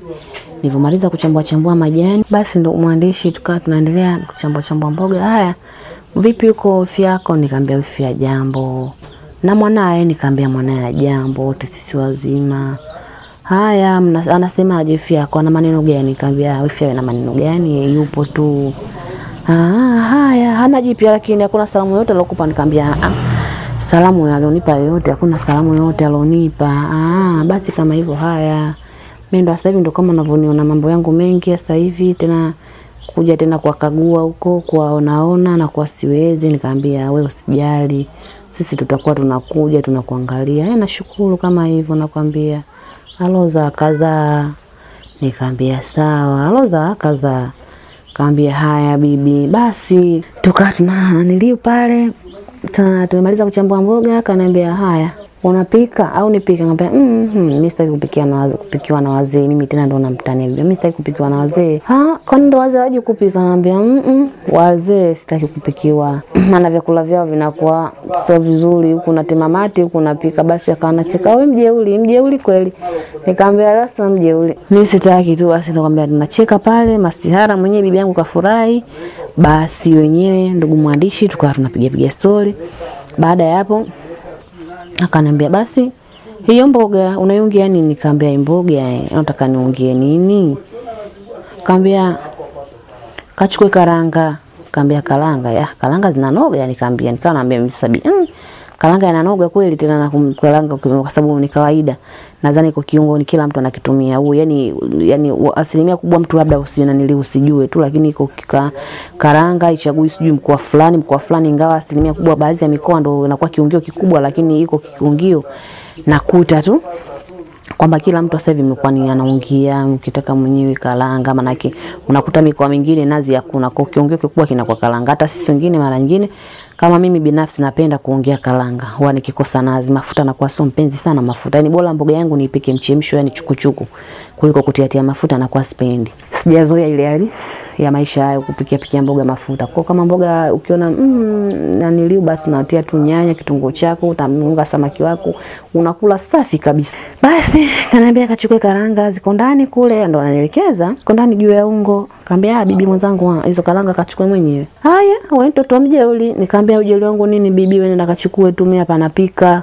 Mimi ndo naandaa hapa, wewe kwenda kuchukua karanga tu unaona kazi. Ndugu mwandishi, ndugu msikilizaji, bibi yangu alimtoka tusi ambalo hata hapa siwezi kulitaja. Alitaja tusi hilo moja, tena lilitukana kwa kilugha ya Kipogolo. Alitukana tusi moja hilo. Kasema, "We bibi, tusi hilo kwa ajili mimi sijaenda kuchukua karanga au kuna lingine?" Mjeuli sana we. Kwenda kuchukua karanga na kutumani tume wewe. Nikamwambia bibi, kazi zote nimefanya. Sababu kwenda kuchukua ungo tu wenye karanga ndani ndio yanakutoka maneno kama haya. Alikuwa rafiki yangu dakika moja. Ndugu mtangazaji, alikuwa adui. Aliongea maneno nakwambia, maneno makali nakwambia, ndo kama mzazi wako mtu unainuka unaenda kuchukua, maana yake unajua sasa hii laana. Lakini laana ya bibi hakuna. Nategemea lakini sio kwamba laana kama hiyo, yani kukute kwa namna hiyo. Aliongea maneno makali. Msimamo wako pale nenda kachukue. Nikamwambia hapana. Sasa pale ndugu mwandishi, ndugu msikilizaji unisikilize kwa makini. Wakati natoka nyumbani wifi aliniambia fanya kazi zote, lakini akikutuma ungo ukachukue una karanga kwenye chumba chake cha kuwekea mbegu usikubali. Ule sio ungo, wewe utaona ungo lakini usikubali. Utapata tatizo. Kasema sasa nikawa nachanganya maneno. Nimekuja kaja nikawa na furaha sana. Tumecheka, tumeongea, tumetaniana. Na muda mwingine unakuwa hapendi masiala, lakini nashangaa siku nimemtania nakwambia yani mtu wa kucheka tu. Anafurahi kila ninachomwambia, anacheka tu nakwambia basi. Sasa chanzo cha kukataa kwenda kuchukua ungo wa mbegu ndani, hapo pia ndo lilikuwa tatizo kwa upande wangu. Akaongea. Ndugu mwandishi, huwezi kuamini, dakika ya mwisho ile bibi analia. Unataka kuniua mimi? Najua unitaki, unataka kuishi wewe mimi uniue. Unataka kuniua wewe. Kama bibi kukuua. Ungo wa karanga na kukuua, hivi vitu vinakuaje? Unataka kuniua wewe? Kaambia mimi sikuui, atakayekuwa Mungu nikuwe kwa nini? Mimi nikuwe naanzaje? Kwa kitu gani nilichokuwa nacho nikuue mimi bibi yangu? Mimi siwezi kukuua, wewe ndo robaki, ndo tegemeo langu. Ningekuwa tegemeo lako sasa kwa kawaida hata maisha kawaida nilikuwa najua mtu mwingine unakuta hata una mtoto au hata kama una, kuna kawaida kutuma mtoto wa mwenzako, bwana fulani njoo labda nikutume dukani. Hiyo kwa kawaida mtu hawezi kukwepa, ambao watu naishi Uswahilini haishi, kwani kutumana tu ni sehemu ya maisha. Hata mtu mwingine anaweza kumta mtu mkubwa bwana anampigia simu, bwana nenda sehemu fulani kanichukue kitu fulani. Hiyo ni kawaida, kutumana ni kitu cha kawaida sana. Kone kulikuwa na mtoto tu hapo jirani hapo anapoishi bibi. Nikamwambia fulani nenda kachukua. Sitaki mtume mtoto wa watu. Nakutuma mimi, wewe ndo wa kwangu. Huyo sitaki umtume. Sasa basi bibi, nikamwambia basi una sababu zako, inabidi sasa na mimi niongee sasa. Kaambia una sababu zako, kwa nini imekuwa lazima nikachukue mimi mtoto na mtuma utaki? Kwani wewe ndo anayekula hapa? Nikipika mimi atakula yeye, ukipika atakula wewe.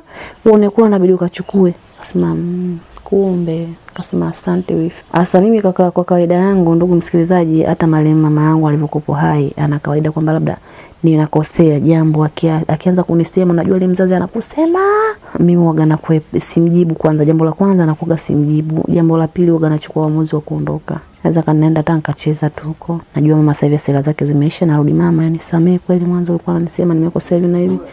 Kwa hiyo mama yangu ananisamee, kama kunikanya ananikanya, basi usirudie tena, sio vizuri.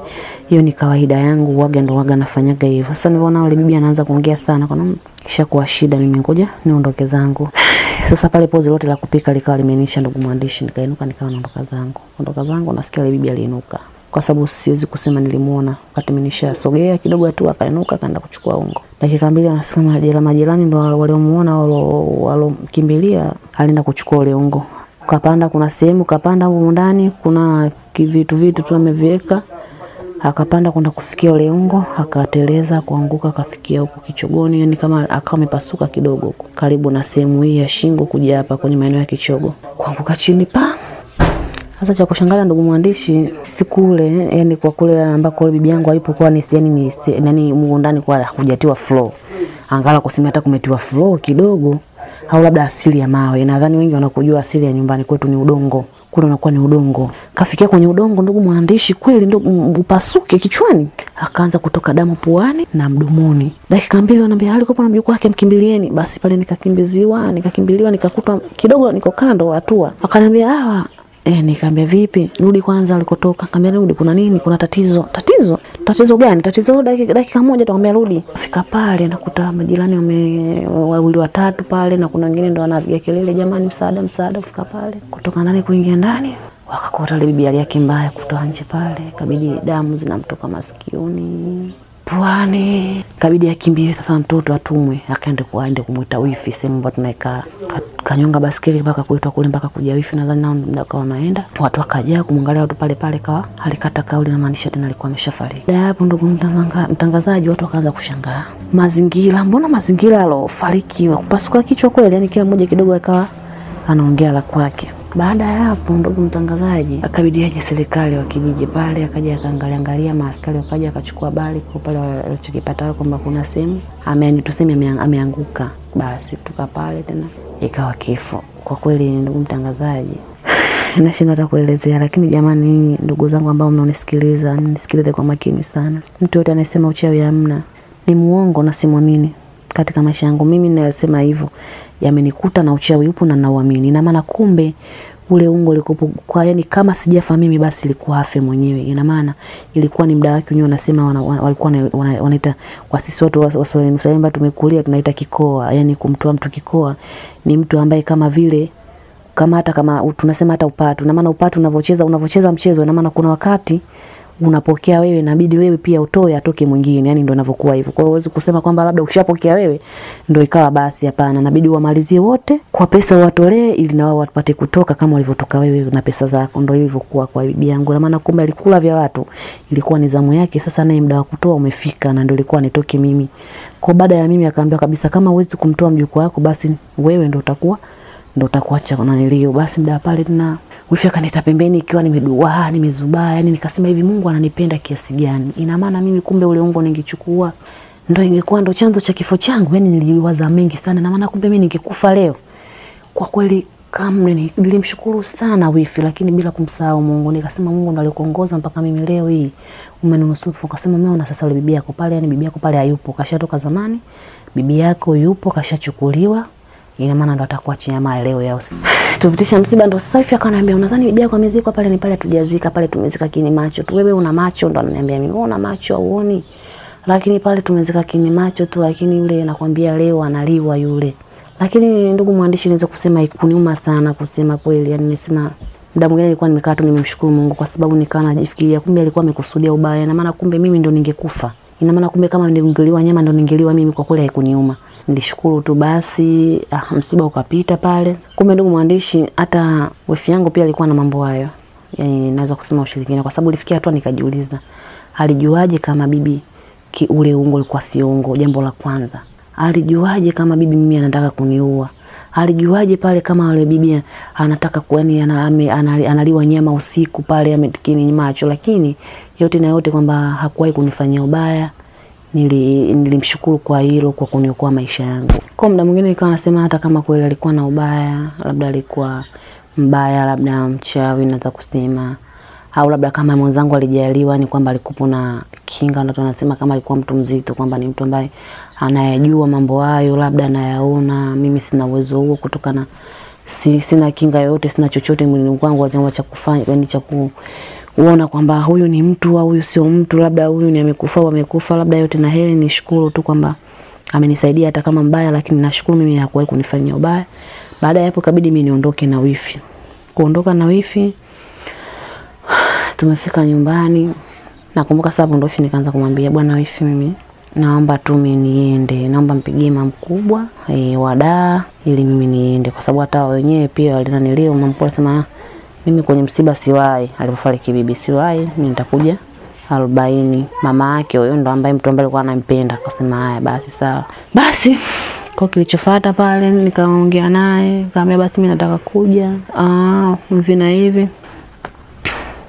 Akanitumia nauli. Kaambia basi wewe njoo, lakini mimi sasa hivi nasafiri kutokana na alikuwa ni mtu kufanya biashara zake, ila utakaa na dada yako ambaye ni mtoto wake pia. Basi sawa, nakumbuka nilitumia nauli. Nikaja nikafika mpaka hapo Ubungo. Fika Ubungo nikawapigia simu, kaambia nimefika hapa, wakaniambia umefika. Basi panda gari, maana yake nilishuka stand Ubungo, akaniambia panda gari ambalo yanaenda mawasiliano ndani. Nikafika mawasiliano ndani, akaniambia panda gari, yani yuko hajaja kunipokea, akaniambia panda gari ambalo linakuja Tegeta, yani imeandikwa Tegeta Nyuki. Nikaambia sawa. Shuka kituo kinaitwa Tegeta kwa Ndevu. Nikaambia sawa, nikashuka Tegeta kwa Ndevu. Wakaja wakanichukua, nikafika mpaka nyumbani. Basi fika pale nikapokelewa vizuri, nikawa naendelea kukaa pale. Akasema lakini umeshakuja hapa, haitakiwi ni uwe unakaa tu, haitakiwi unakaa, unachotakiwa wewe sasa hivi utafute biashara yote unafanya. Na akasema lakini kweli maana kila kitu siwezi nikaomba kuja kuangalia ndugu mwandishi, na mimi kama unavyoniona nishakuwa mwanamke ambaye nimekuwa mkubwa, na maana hata kama ningekuwa na familia, yani na wenyewe kwamba labda na ndoa, basi ikabidi nitafute biashara. Akaniambia nakufa biashara gani, kutokana na pale kwa mtaa ambao maana tuko nyuma Tegeta, lakini tuko ndani kidogo nyuma huko. Basi ikabidi nitafute biashara. Nikawa naenda kuchukua samaki Mbweni, nachukua samaki na kuja nauza, nachukua samaki na kuja nauza. Nakumbuka kuna mtu mara mwisho nilivyoenda, nakumbuka siku nikaenda Mbweni nikakutana na kijana, vipi dada unachukua samaki? Nikamwambia wewe unakaa wapi? Nikamwambia nakaa Tegeta. Basi tuliongea mengi, akaniambia basi naomba nichukue namba yangu. Nikamwambia sawa. Hiko ni kitu cha kawaida tu ndugu mtangazaji kwa mwanamke kutokea, yani kumtokea vitu kama hivyo. Basi nikarudi mimi mpaka nyumbani. Nimefika, nimefanya shughuli zangu jioni, muda wa kulala kama saa 3 saa 4 na kitu kama hicho. Akaonekana nipigia simu, halo unanikumbuka? Nikamwambia nakukumbuka, sinigia namba yako hapo Pwani.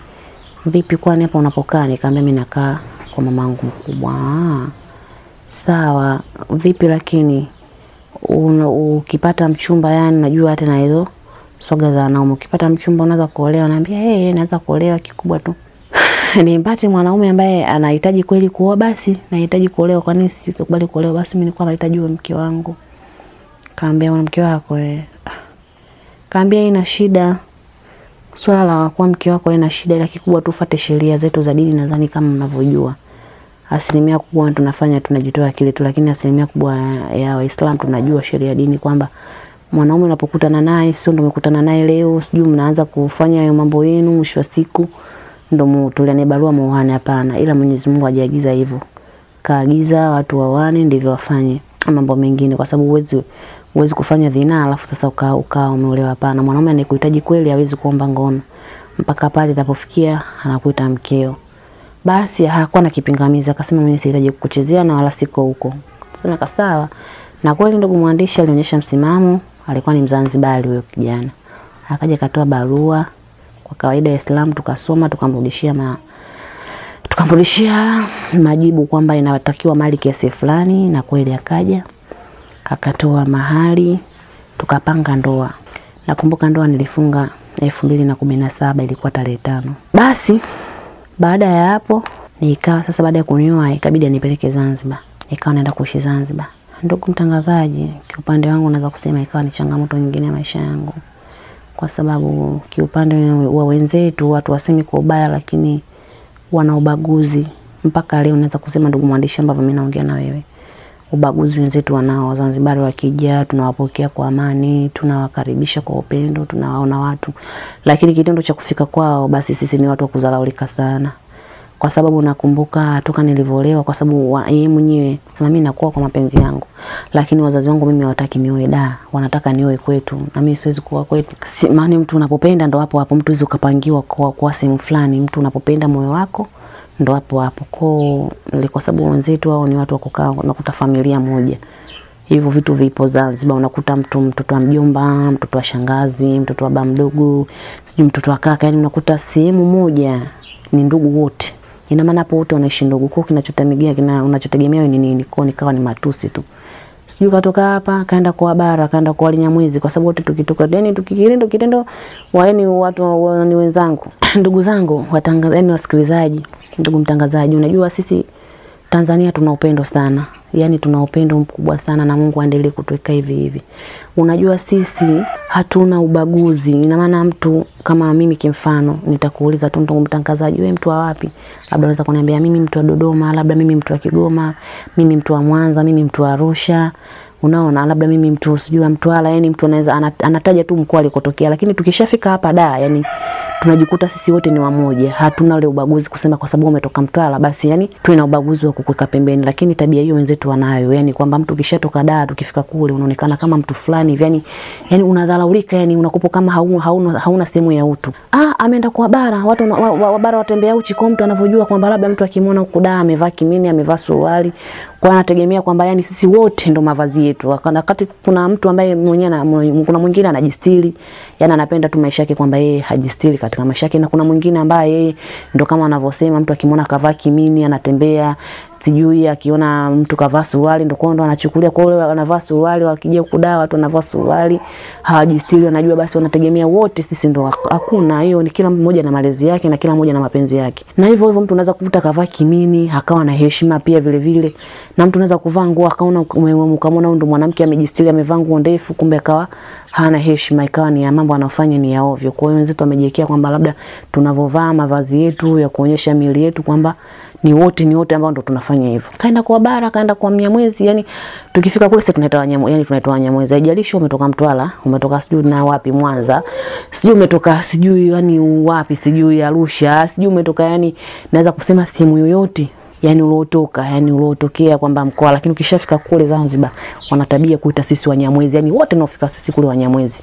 Na hiyo changamoto mimi naosema hivyo ndugu mtangazaji ishanikuta. Mimi naitwa Mnyamwezi, kuja kuangalia mimi ni mtu wa Morogoro, babangu ni mtu wa Kusini. Kwa hiyo unashangaa sasa Unyamwezi umenitokea wapi mimi? Lakini mwisho wa siku unakubali hali halisi ambayo inatokea. Kaenda kwa Wanyamwezi haijui kujistiri, haijui kuficha nywele.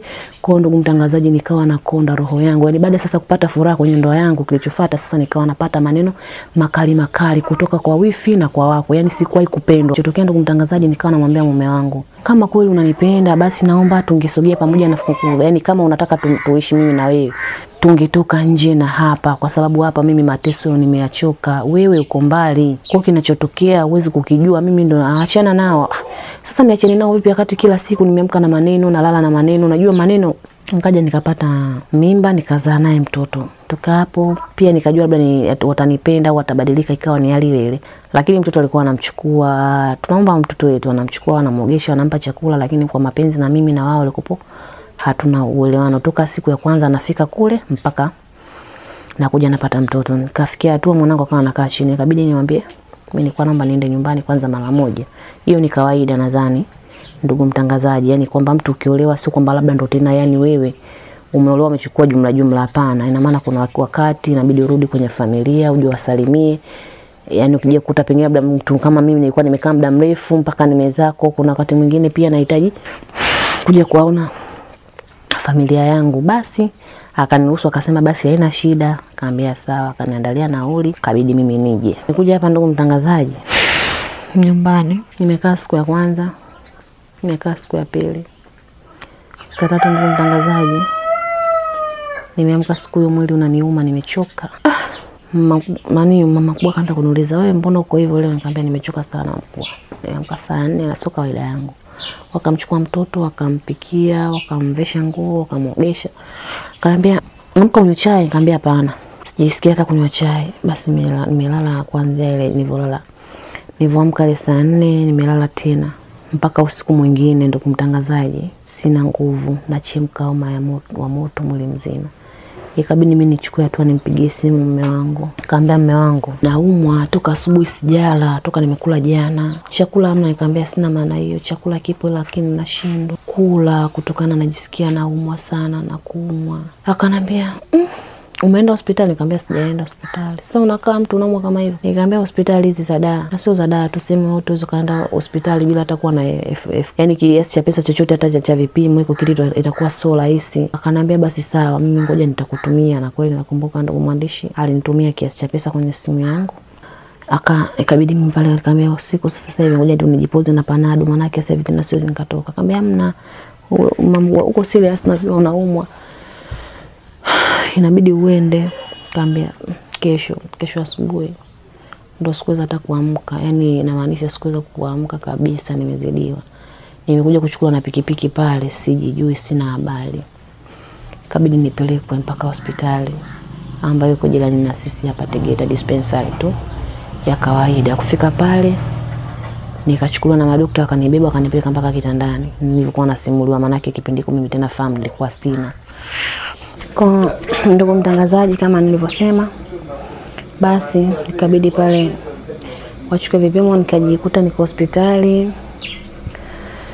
Basi ikabidi pale nishtuke sasa, nitake yani ni mwanangu, kwa sababu sijui muda mwanangu nimeachana naye muda gani. Akaniambia hapana, mtoto yuko salama kwa sasa hivi, nachotakiwa kwanza sasa hivi angalia afya yako. Nimelala kipindi hiko, najaribu kuinuka hivi, nasikia maumivu makali sana chini ya tumbo. Maumivu makali sana. Sasa daktari akaniambia, "Mbona tumepima kila kitu?" Maana yake wao walipima damu. Maana yake kipimo cha kwanza sasa hivi.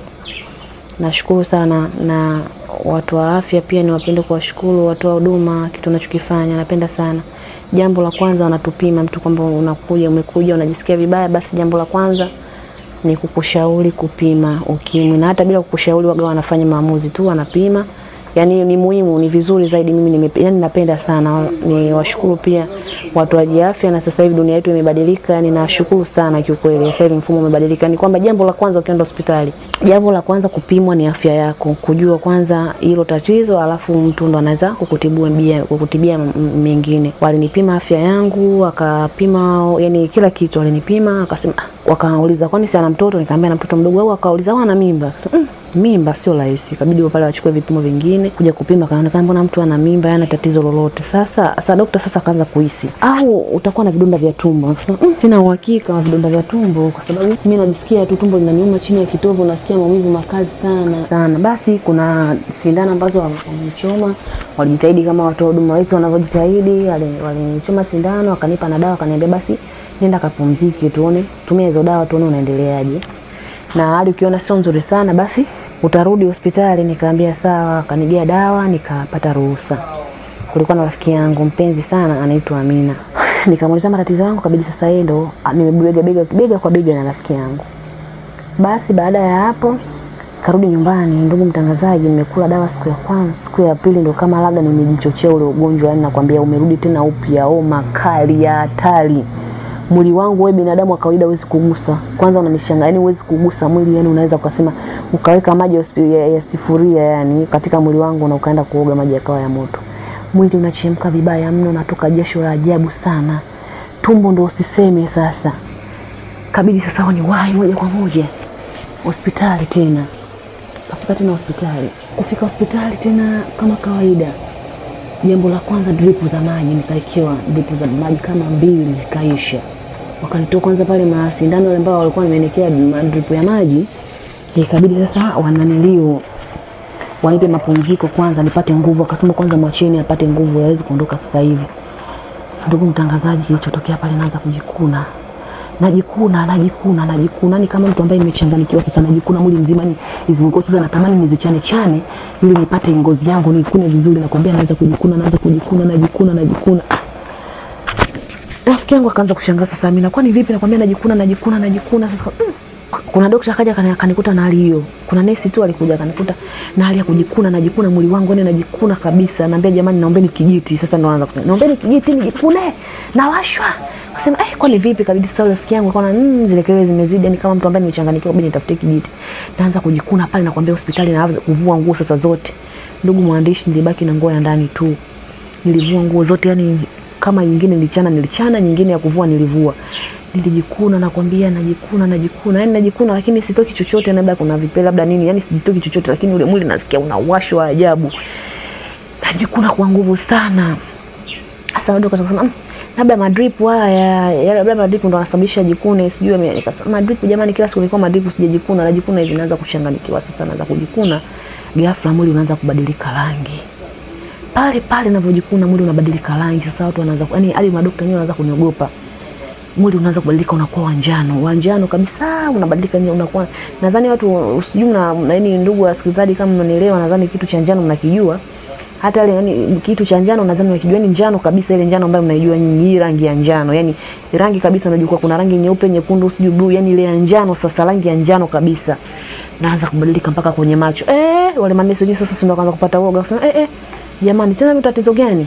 Wakaanza kushangaa, tatizo ile tuje kulionaga kabla. Tunaona hilo tatizo kwa tu kwamba mbona lina nini? Yapo matatizo, lakini mbona lina koko kama tunaliona sasa la ajabu. Yaani unajikuna muda unabadilika rangi kabisa. Sasa pale aitwa daktari pale akaanza kuja kunipima, akaniambia akasema hao nataka kujia mama njano. Maana sasa na wenyewe sasa kwa yani kutokana na pia naweza kusema walikuwa wanajitahidi madaktari, sio siri yani, ndugu mtangazaji, wanajitahidi sana. Naenda kutokana pia na udogo wa hospitali pia, wakasema basi kama vipi mbadilisheni hospitali. Kabidi sisi pale kutoka tena pale, wakasema hapana, twende kwa kimeniko tunatumia hela pia, kwa sababu hospitali tulikuwa tunazoenda sisi ni za dispensary, ni za mtu binafsi. Tukabidi tutoke twende kuna hospitali nyingine hapa Tegeta. Tukaenda hospitali hiyo nyingine. Kwenda hospitali nyingine ile nikakutana na mzee mmoja hivi. Namkumbuka sana mzee, sitomsahau katika maisha yangu, maana alinisaidia kiasi kikubwa sana. Akaniona nile hali, akaniandikia pale, akaniangalia, akaniambia sikiliza, sisi hatutaki kuchukua hela yako. Kitu ambacho tutakusaidia wewe, nenda Mwananyamala. Ile mzee ndo ananiambia. Mzee mtu mzima tu, na yeye pia alishakufanya kazi Mwananyamala. Akaniandikia barua pale, barua nadhani kama 2. Akaandika kote, yani inamaanisha aliandika huko, akageuza nyuma ile karatasi akaandika tena zote 2, akaandika, akaniandikia pale, akasema sasa nachokuomba wewe nenda Mwananyamala, hata kama tuseme tukufanyie huduma hapo, tutakulia tu hela yako. Ili isiwe hivyo, nenda Mwananyamala, utapata suluhisho la matatizo yako. Natoka pale, ndugu mtangazaji, najikuna. Sasa ikabidi sasa nichukue chanuo lile ambalo tunatumia kusukia lile la mbao. Najikuna, anatoka damu. Yani damu kabisa zinatoka, nakwambia ile najikuna, najitoa na ngozi na damu zinatoka, lakini uwasho hauishi. Yani nakuta uwasho, yani damu zinatoka. Yani mtu wa pembeni ananionea huruma, anasema unawezaje kujitoboa hivyo kwenye mwili, lakini damu zinatoka, lakini mauwasho yani ndo huko pale. Nakwambia mgongoni najikuna, kwenye gari, yani kwenye gari najua tena tushapanda, na najua ile kama hali fulani ya binadamu kawaida. Huyu dada na matatizo gani anajikuna? Yani nguo nilovaa, ndugu mwandishi, ni damu, yani damu kabisa, ile matone ya damu yanatoka katika mwili wangu ambaye natumia, ni kwa sababu najikuna sasa kupita kiasi kwamba sasa najiumiza, alafu bado najiona ule uwasho hauishi. Yani uwasho hauishi, lakini bado damu zinatoka. Kabidi pale nichukue mpaka kwenye gari nikiwa na rafiki yangu. Mpaka kwenye gari najikuna tu hivyo, yani kote sehemu zote najikuna. Kufika paka Mwananyamala pale, kwa bahati nzuri nashukuru pia nilifika Mwananyamala, ilikuwa ni jambo rahisi sana. Nikakutana na daktari pale, nikampa zile karatasi, akazisoma, unaitwa Hawa? Nikamwambia naitwa Hawa. Basi sawa, tunaomba utulie hapo, njoo dakika moja. Wakaniita, wakanipima kipimo tena kingine, HIV, wakanipima pale kama kawaida, ilivyo kawaida yao. Wakatoka pale, akaniambia sasa tunaomba nenda Magomeni. Ndio daktari ananiambia nenda Magomeni Hawa, naomba utakachopata chochote kwa, naomba usiondoke nyumbani moja kwa moja, inabidi urudi tena hapo hospitali pale Mwananyamala. Nikamwambia sawa. Nilikuwa na rafiki yangu, akaniambia usikate tamaa, twende. Nikamwambia sawa. Najikuna, yani kujikuna siachi. Yaani hapo nyenye naongea na daktari, ndugu mwandishi, najikuna nakwambia, yani daktari ndiye anatingisha kichwa yani kwa huruma. Najikuna, najitoa damu. Yaani mtu ananiambia kabisa acha kujikuna, lakini siwezi. Kwa sababu gani? Najisikia kabisa kujiendelea kujikuna. Sasa nawezaje kuacha ndugu mwandishi? Na hata kama ukikupa wewe usingeweza, jinsi mwili unavyowasha jamani, nadhani watu mnavyojua jamani. Sasa hiyo kwangu nakwambia ilikuwa too much. Sasa nilifikia hatua najitoa damu lakini washo hauishi. Basi nikafika Magomeni pale. Magomeni kuna kawaida, kuna taratibu moja kwamba kuna vipimo ambavyo mtu inabidi ukae foleni. Lakini wale wagonjwa walivyoniona ile hali yangu, macho nimebadilika yamekuwa ya njano, yani mwili wote wa njano. Akasema hapana, wakatupisha, yani wakanipisha tu kwa huruma, akasema naomba ingiani. Walijiona wao wagonjwa lakini hapana, kwangu walijua hapana. Sasa umekuwa unajua kuna binadamu anauma pia, akisema kweli mimi naumwa, lakini akisema binadamu wenzao anaumwa anasema kweli mimi siumwi, mimi mzima. Wakanipisha kuingia ndani mule. Nakumbuka nilimkuta daktari alikuwa mzungu mmoja na Mwafrika. Kuingia ndani mule, wakachukua karatasi zile wakazisoma na ile karatasi walionigia daktari pale Mwananyamala, akaisoma akasema sawa. Basi kalala hapo, wakanilaza kwenye kitanda wenyewe, wakaanza kunifanya vipimo vyao. Sasa kwenye sekta, sasa kwenye tumbo, yani tumbo kabla hajaligusa nakwambia nilianza kuruka, nakwambia hiyo maumivu unayosikia kwenye tumbo, nakwambia hata wenyewe sasa walishangaa, hata kugusa tuja kugusa. Ikabidi wanishike hapo tumboni waniangalie, wao wenyewe madaktari vipimo vyao wanavijua, wakaniangalia kwenye mitambo yao, wakaniambia niinuke. Nilipotoka pale wakaniambia unaitwa Hawa, wakachukua karatasi wakaandika. Sasa wakawa wanaongea, maana mimi nimesoma lakini sio kusoma mambo ya English mimi sijui. Ikabidi waongee wenyewe pale English. Sasa wanaongea, wananiangalia mimi alafu wanasikitika, yani wanatingisha kichwa. Sasa kajiuliza, mbona wananiangalia mimi alafu wanatingisha kichwa? Kwani mimi na tatizo gani? Kabidi sasa nijue nao, kwani mimi na tatizo gani jamani? Basi baada ya kutoka pale Magomeni, kasa naongea nikawa sielewi sana naongea nini, alafu kama wananionea huruma hivi. Wakaniandikia karatasi, wakaniambia tunaomba dada Hawa fika hospitali hospitalize. Mimi nikamwambia sawa. Sasa najua kunazidi kujua na hofu. Kwani mimi naumwa nini? Mbona yani mtu kila anayoniona, yani kila mtu ananiangalia kana mtu ambaye ananiona kama vile labda mimi yani ugonjwa huu hapa ni wanyoka nao. Kama ni yani kama siwezi kupona vile, yani ndio sasa nikabidi sasa mimi naanza kulia. Rafiki yangu anatoka nje analia, rafiki yangu anambia mna usilia, kuwa mvumilivu, uweze ukafa. Na nilivumilia, rafiki yangu alikuwa ananitia moyo.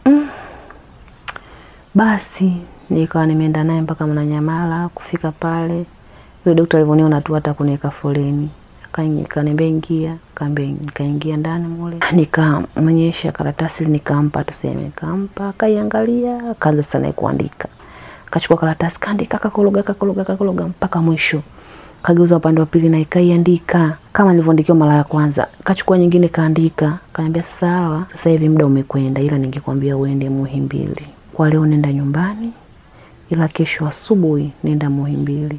Kaambia daktari, mbona nimepima, mbona hujaniambia chochote? Akaniambia pole sana Hawa, wewe una tatizo kwenye ini. Aliniambia tu hivyo. Tatizo kwenye ini, naona hajanichambulia, tatizo tu kwenye ini. Nalia, napiga kelele nalia. Mimi ananiambia mimi hapana. Ananiambia hamna, usilie, utapona. Basi ikabidi tuchukue gari pale Mwananyamala, turudi nyumbani. Sasa kila ninapopanda kwenye gari watu wananiangalia. Dada unaumwa manjano, dada unaumwa manjano, pole, jitahidi kunywa maji ya madafu, miwa. Yani mtu akiniangalia hivi arudi tena kuniangalia kwa jinsi nilivyobadilika, macho yamekuwa ya njano. Kwa ni wanjano wa ajabu. Nadhani hata njano kwa mtu asiyejua labda nimfafanulia, yani haya hata madumu haya ambayo yanabeba mafuta kula, yani haya ndio njano wake ndio nilikuwa nao mimi. Yani hata kikini cheusi inakuwa ni shida kukiona, yani inakuwa yani chote kimeenea njano. Mikono yote, viganja, yani kucha zangu ukiziangalia hizi yani zote utasema hii, na sijui mtu anajua, mtu akipaka hii, na nadhani mnajua asilimia kubwa wengi mnajua hii, na tunaitumia kupaka kwenye kucha, tunatumia kucholea, yani ni kama haina kabisa kwenye kucha, mtu anaweza kusema yani njano kabisa. Sasa kila mtu kabisa nataka mama njano mtu jamani, na kujikuna sasa kwenye gari, yani watu wananitafsiri vibaya, nakwambia ndo najikuna, nakwambia. Sasa nikasa napanda nikae, siku na siti, kuna magari ambayo unakuta kusiti za watu wawili kuza mtu mmoja na kama mwenyewe, basi na mtu ananiangalia, lakini ile karaha ukiingia kwenye gari kama unavyojua mtu unavyojikuna, yani mtu anafikiria huyu vipi sasa kujikuna yenyewe, sio labda umejikuna mara moja umejiacha, yani ndo unajikuna kabisa. Naona mkono unitoshi, kucha sina, naanza kuchukua chanuo, sasa najikuna kwa hata sana rafiki yangu. Kabidi sasa ndo hivyo, namshukuru sana rafiki yangu mpenzi, alinivumilia kwa hali yote ambayo nilikuwa nayo. Kutoka hapo basi kafika mpaka nyumbani, kaambiwa, nikampigia simu mume wangu, naweza kusema mzazi mwenzangu, halo mimi bwana nimeenda hospitali lakini imeonekana na tatizo kwenye ini, na hivyo natajiwa kesho niende Muhimbili. Kwa hiyo pia mambo ya pesa nayo kidogo amekata. akanitumia hela ya nauli. Kabidi mimi nilipoamka asubuhi kampigia simu rafiki yangu, pia alikuwa na mdogo wake, akasema siku rafiki yangu haya akaniambia atakupeleka mdogo wangu, pia nikasema haina shida. Akanipeleka tukaenda Muhimbili. Kufika Muhimbili kule, ndugu mtangazaji, nimefika nimetoa kuna kawaida hiyo, ni kawaida tu kulipia hela kwenda kuonana na daktari. Nimelipia pale, nimechukua receipt, naenda kuonana na daktari. Nafika mule ndani, yule daktari kasoma karatasi zangu, kaniangalia, kanambia pole sana Hawa, pole sana Hawa, ilikuwa yani uende Muhimbili ya Mloganzila, so Muhimbili hii. Sema jamani, mimi mbona sikuambiwa? Mimi nimeambiwa Muhimbili tu, na mimi ninavyojua Muhimbili najua yuko. Akaniambia pole sana, yani wewe inabidi uende Mloganzila, so Muhimbili hii, ila pole sana Hawa, Mungu atakusaidia. Basi yule daktari naye pia ananionea huruma, ananiambia maneno nazidi kudhoofika, nazidi kuwa na hofu. Ananiambia pole sana mdogo wangu, pole sana kwa matatizo hayo, lakini Mungu atakufanyia wepesi, utakuwa salama. Hapo ndugu mwandishi, nazidi kunyong'onyea na kuwa sina nguvu tena, nikiangalia nilikotoka, maisha nilotopitia nyuma, mpaka nakuwa tena naingia kwenye ndoa tena, matatizo hayo tena mengine ndo yananikuta. Muda mwingine na najiona kama vile sina bahati, naweza kusema hivyo, lakini kikubwa nilikuwa nashukuru Mungu kwa sababu kila linalotokea pia Mungu anapanga. Hawezi kulifanya binadamu likatimia kabla Mungu hajalipitisha. Basi yote nikawa ninashukuru tu. Ndugu msikilizaji, niweze kukusihi utue na Mungu, tufanye ibada, tusijisahau. Uchawi upo, nayo ninayoongea natoka ndani ya moyo wangu na ndio yalotokea katika maisha yangu. Na pia nishukuru sana tena sana, Mungu azidi kuwafanyia nguvu na wepesi. Ni redio ya ukombozi kwa kila mtu, inafaa, inamsaidia. Yani ni watu ambao wanaangalia jamii yetu. Hivi redio gani ambazo zimepita huko nyuma? Maana kama zingekuwa redio hizo zipo, basi nadhani ushuhuda wangu ungeshapita. Lakini mpaka FM radio leo nanifikia mimi hapa na kutoa ushuhuda wangu. Nashukuru sana tena sana zaidi ya sana. Mshukuru sana Livingstone Mkoi kwa kufanya leo hii nitoe simulizi yangu ya maisha yangu yalotokea, ili wewe upate kujua, upate kujifunza, upate kutambua. Nashukuru sana. Baada ya hapo kabidi nitoke sasa pale Muhimbili. Kabidi sasa nimetoka Muhimbili, kabidi niunganishe. Kutokana nilienda asubuhi, nikaenda wapi? Mloganzila. Kufika Mloganzila, nimefika pale, ni hospitali ambayo ipo nje ya mji kidogo, lakini hospitali kubwa sana. Ni hospitali ambayo iko nje na mji kabisa, iko makazi ya watu. Nadhani wanaojua ni hospitali mpya ambayo amefungua rais wetu, ambayo tunaye sasa madarakani. Nikafika pale, kaingia, nikapokelewa. Kuna dada akaniambia, "Hey, pole sana dada." Akalisoma, yani kama nesi tuseme, nimekuta pale, akasoma zile karatasi ambazo nimekuja nazo, nimempa kazisoma. "Pole sana dada, ila mbona umechelewa kuja? Maana daktari marazi yenu hayupo, ameshaondoka. Maana muda ulikuwa umeshaenda. Maana kutoka Muhimbili ni safari nyingine pia kwenda huko Mloganzila ambayo iko Kibamba." Akasema, kwani mimi namkosi gani jamani? Maana hata Honest akaniambia pole sana yani daktari marazi yangu. Kwani mimi na marazi gani? Kabidi sasa niendelee tena kushangaa. Mambo tatizo kwenye nini? Huyu tena pole na kabidi sasa pale tena niishiwe nguvu, nirudi nyumbani. Kurudi nyumbani, familia nayo kaniambia vipi, kwa sababu haiwezekani kila sehemu tena, kwa sababu hata mtu ambaye alikuwa ananipeleka rafiki yangu pia alikuwa anatumia nauli yake, na kutokana na na mimi pia vile na wao kuja kuangalia pia muda wote kutupa nauli, kwa support kubwa ambayo alikuwa anapata kwa ndugu zangu kukaa na mtoto wangu. Kumbuka sehemu zote ninazoenda siendi na mtoto. Walikuwa ni waangalizi kwa mwanangu, kumfanyia usafi, muda wote hakikishe anakula. Kwa hilo nilikuwa nashukuru sana. Kwa kilichotokea pale nikaja nikaelezea, kanambia basi usichoke, kesho wewe nenda asubuhi. Kwa hiyo nikaenda peke yangu. Nakumbuka nimefika mpaka hospitali, kuingia ndani mule, kafika pale mapokezi, nikalipia hela ya kuonana na daktari. Nilipofika wakati wangu nikaingia. Nilikutana na daktari mkubwa kabisa, Muhindi. Yule daktari alikuwa ni Muhindi. Kuingia ndani mule, karibu Hawa, salama za, akachukua karatasi akazisoma zote kiujumla nilizotoka nazo na ile Tegeta, zile dispensary nilizotoka nazo Mwananyamala, basi nilizotoka nayo Magomeni, basi nilizotoka nayo Muhimbili hapa hii ya kwetu Dar es Salaam, mpaka nimefika kule akazisoma zote. Akaniambia mniangalie Hawa, nikamwangalia hivyo usoni. Muhindi wewe anasema pole sana. Pole. Kaambia asante. Hili tatizo limekuanza muda gani? Kaambia hili tatizo usiku lina wiki 2 sasa hivi, lina wiki 2, linakimbilia hata mwezi. Pole sana. Unajikuna. Mimi pale maana akaniambia unajikuna sana. Kaambia maana pale naongea naye na huku unajikuna. Kaambia pole sana. Akaniambia sasa uwezi ukaacha hata kidogo. Nikamwambia siwezi kujiacha kujikuna. Yani sasa yani sasa unajua unakuta na hasira. Sasa nikawa na tabia ya hasira, ni mtu Hasa nipunguza kujikuna siwezi sasa kwa sababu unajua mimi maumivu na unajisikia mwili wangu na washo kiasi gani, huwezi kunizuia mimi nisijikune kwenye mwili wako. Sasa daktari pole sana. Basi sawa. Akaniambia pole sana. Hawa nimesoma hata si zako una tatizo kwenye ini. Kwenye ini kama nilivyoambia Mwananyamala nikasema kwenye ini una tatizo kwenye ini. Kawaida ya ini huwa inachuja sumu. Kwa kila unachokula ni sumu. Kwa hiyo ini kazi yake inachuja sumu. Chakula kinaenda sehemu husika, kinachuja sumu. Chakula kinaenda sehemu husika. Sasa ya kwako wewe imefeli, na maana haichuji sumu, imefeli. Kwa hiyo hali ya uwasho na hiyo kubadilika rangi kutokana sumu imeganda katika hiyo ini, na maana vyakula unavyokula ni sumu na kwamba havichuji, kinywaji chochote unachotumia ni sumu na maana haichuji sumu, imefeli, ndio inatokea hiyo hali ya kuwasha na kubadilika rangi. Tulipokea mgonjwa wa namna hiyo, tulimfanyia operation. Leo hatujajua hali yake kwa sasa, lakini bado yupo na hali yake sio nzuri sana. Tulimfanyia operation ya ini. Mimi pale ndugu mtangazaji tena sema mambo operation tena jamani. Yametokea wapi tena pale ndomooni mwangu, lakini sema kwa hiyo tuna kama ndo hivyo. Kaambia kwa hiyo akaniambia kwa hiyo sasa hapo hawa kinachotakiwa upime kipimo cha skani. Iko kipimo kitatujulisha ini yako namna gani imefeli na tunaweza kukusaidia vipi. Huyo daktari ndo ananiambia hivyo, daktari mkubwa kabisa Muhindi ndo ananiambia hivyo. Na kamwangalia akasema kwa hiyo hata kama una pesa inabidi ulipie leo, ila kwa sasa hivi hatuwezi tukakufanyia kwa kipimo, uje kesho tutakufanyia kwa kipimo. Yaani kila jambo langu linakuwa zito. Kasema sawa, haina shida. Haya hapo mkononi ndo mwandishi na kama 35 mkononi. Kabidi mimi nitoke hapo nichukue zile karatasi zangu niende pale tuseme wanapolipia, sijui hata mapokezi pale wanapolipia pesa zinaingia kwenye mabenki yao. Kuingia pale wakachukua ile karatasi ambayo ameniandikia sasa daktari, maana aliniandikia kiasi cha pesa ambacho pale natakiwa kulipa, lakini sikukiangalia, nilichukua tu nikapeleka pale dishani. Kaniambia sasa hawa hapa natakiwa ulipie 200,000 na 40,000. 200,000 hapa mkononi 35 nauli ya kutoka hapa mpaka Tegeta. 30 ndio hiyo 30 nayo. Sasa hiyo 200,000 imetoka wapi?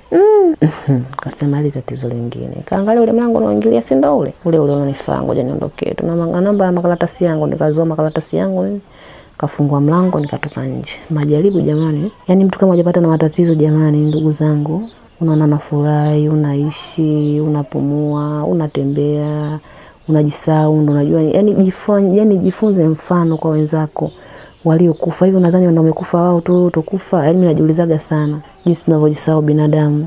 Yaani matatizo yapo, watu wanatukuta. Mimi nashukuru sana FM Radio kunifikia leo hii.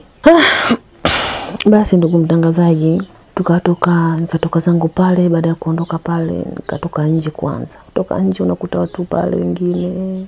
Kuna sehemu kubwa, maana kama unaingia pale sehemu ya vyakula, watu wanakula, wenye kufurahi wanafurahi. Yaani nikasema jamani, watu kama wana matatizo, sijui ndio walikuja kuona ndugu wanakunywa soda, wanasema leo kule naweza hata kunywa soda mimi pale leo nikala chakula pana. Siwezi kula hapo na njaa, sijala toka sema chakula nakitaka, lakini mimi mtu akufa hata kama nikila. Ndugu mtangazaji, hapa kaangalia watu wanakunywa soda, akasema mimi ndo zile soda nilikuwa nakunywa ndo zile nikata nikinywa leo azichuji leo. Hii nilishafanyaje? Lishafeli. Sasa kama kufeli lini hapa, cha kusubiri ni kufa tu, basi ndio kinachofuata. Sasa nadhani nitafanyaje? Na hata kama nikinywa ile soda humo, kinachofuata tumboni wewe ni mtu wa kufa.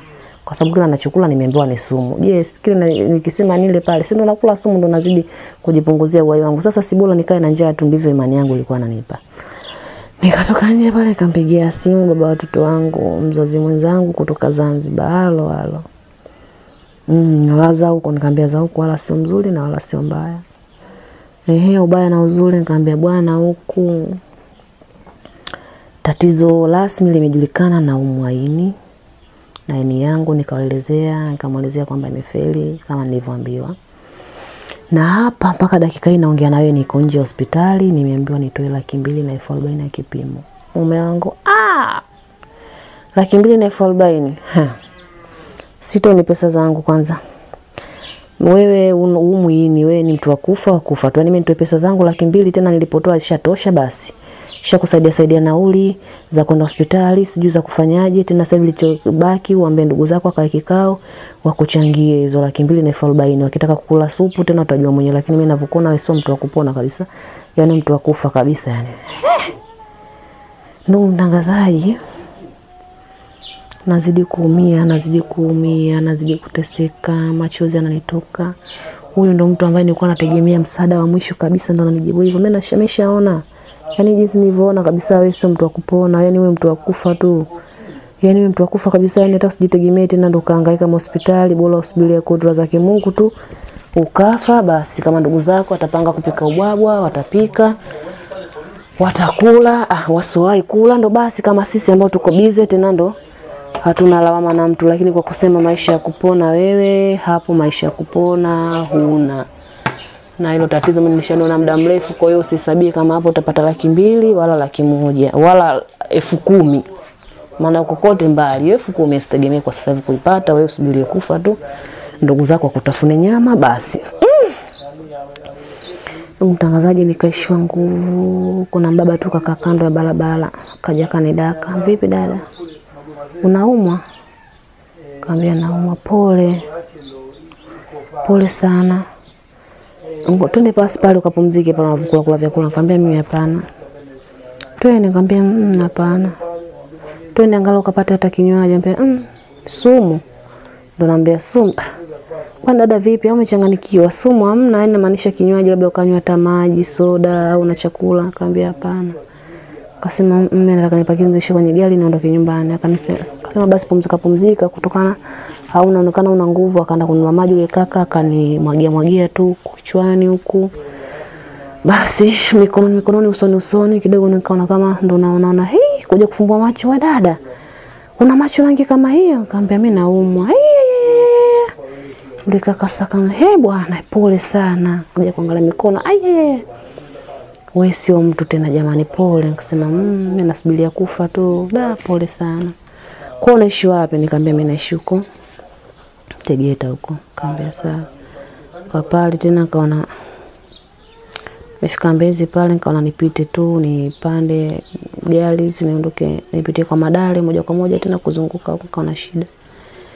Kapita kwa Madale huku moja kwa moja mpaka Wazo, nikafika nyumbani. Kufika nyumbani ni mtu wa kulia tu, "Vipi sasa mbona tuambia huko?" Nikawa nalia tu, nikaambia mimi naumwa, kilichofuata sasa hivi subiri kufa. Sasa kuishi na watu vizuri ndugu zanguni, kitu cha kwanza pia mnabidi kujifunza kuishi na watu. Kuna watu wanajifanya wajeuri, wanajifanya kiburi. Unakuta mtu kidogo kasha kuwa na maisha fulani, basi unakuta yeye ndo kwamba labda basi afi tena ataishi milele na hivyo vitu, lakini hakuna kitu kizuri kama kuishi na watu. Kuna mtu ambaye tulikuwa tunajuana naye muda mrefu nyumbani, lakini pia tulikuja kupotezana, ila tulikuja kujuana kupitia mitandao ya kijamii, Facebook nini. Fulani uko wapi? Kaambia nikasa kwa hali nilikuwa naye, manake uwezo kujiposti, manake nilikuwa naumwa sana, naonekana kama vile nikaanza kuwa mweusi. Mimi kweli ndugu mtangazaji, kama unavyoona rangi yangu mweusi, lakini sasa ule weusi kama mtu ambaye alinusulika kupigwa shot, yani alipigwa kidogo lakini ikamponya anaishi. Sasa ndo ule weusi sasa.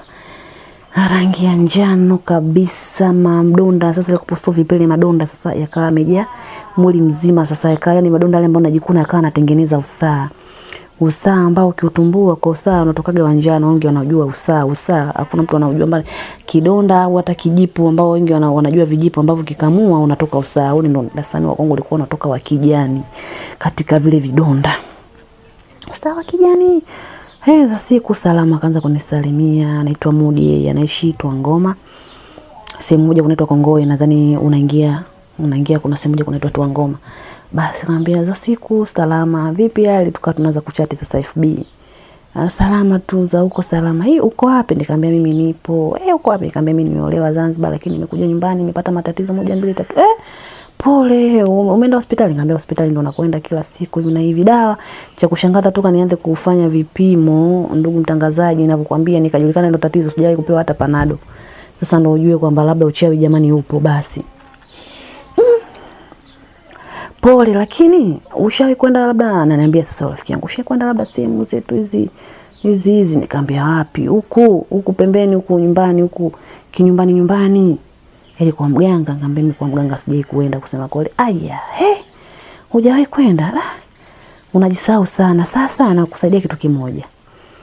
Naomba kama una nauli au kama hauna. Sasa kwanza tukabidi sasa tu stop. Maana kuna vitu vingine kwa sababu tulikuwa tunachat kama kwenye comment, lakini sasa tukabadilisha tulikuwa tunachat messenger.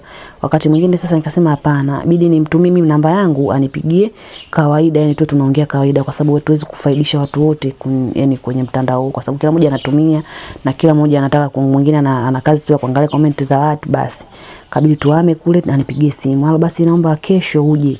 Njoo kwetu Tuangoma. Naomba uje Tuangoma, nitakutumia nauli kama una. Nikamwambia mimi nauli ninayo. Akasema basi fanya hivyo. Kipindi hiko nimetoka na 30 mkononi ambayo nilitoka nayo Mloganzila. Basi nimechukua ile hela nikawa kipindi hiko mume wangu nampigia simu sasa hapo apokee. Na kashaniambia wewe ni mtu wa kufa na maana uponi, wewe usubiri kufa tu. Basi katoka pale asubuhi nikamwambia mama tena naye mambo yake yamehangaika. Nikamwambia bwana mimi natoka kidogo. Basi sawa, na maana sasa ilifikia hatua na kipindi sasa najua ndugu tena wakawa na kuchoka kama unavyojua kwa kawaida wanasemaje? Ndugu atakupenda ukiwa kwako. Iwe baba yako, iwe mama yako, iwe mdogo wako nyumbani unaweza kukuta kikaa siku 1 2 3 mnavurugana. Hiyo kawaida tunaona siku, lakini mtu ukishatoka mbali na hapo kidogo, yani ukienda labda utembee labda siku 1 siku 2 mtu anafurahi, lakini ukisema ndo kaya hapo ni changamoto nyingine. Pia naona ni kama ni mzigo tu vile, nakuja kuangalia hapo nyuma sina tena mama kondo hivyo. Kuna kama mama unakuta ndo hivyo, familia yote nimepoteza. Kwa kukaa na ndugu tena, japokuwa yeye ndo alikuwa ananiambia, alinishawishi niende mpaka nimepata ndoa nikiwa Dar es Salaam, lakini pia vile vile ilifikia hatua na sasa na ile hali ya kwangu kujitoka toka mausaa, maana ilifikia hatua anatoka harufu sasa mtu hadi unamkila, na kuna ile harufu sasa nikawa na kama nimeoza mwili, na maana kama yani nimeoza sasa. Yani kile kilichotokea mimi, ndugu mtangazaji, nilikuwa nasubiri kifo tu.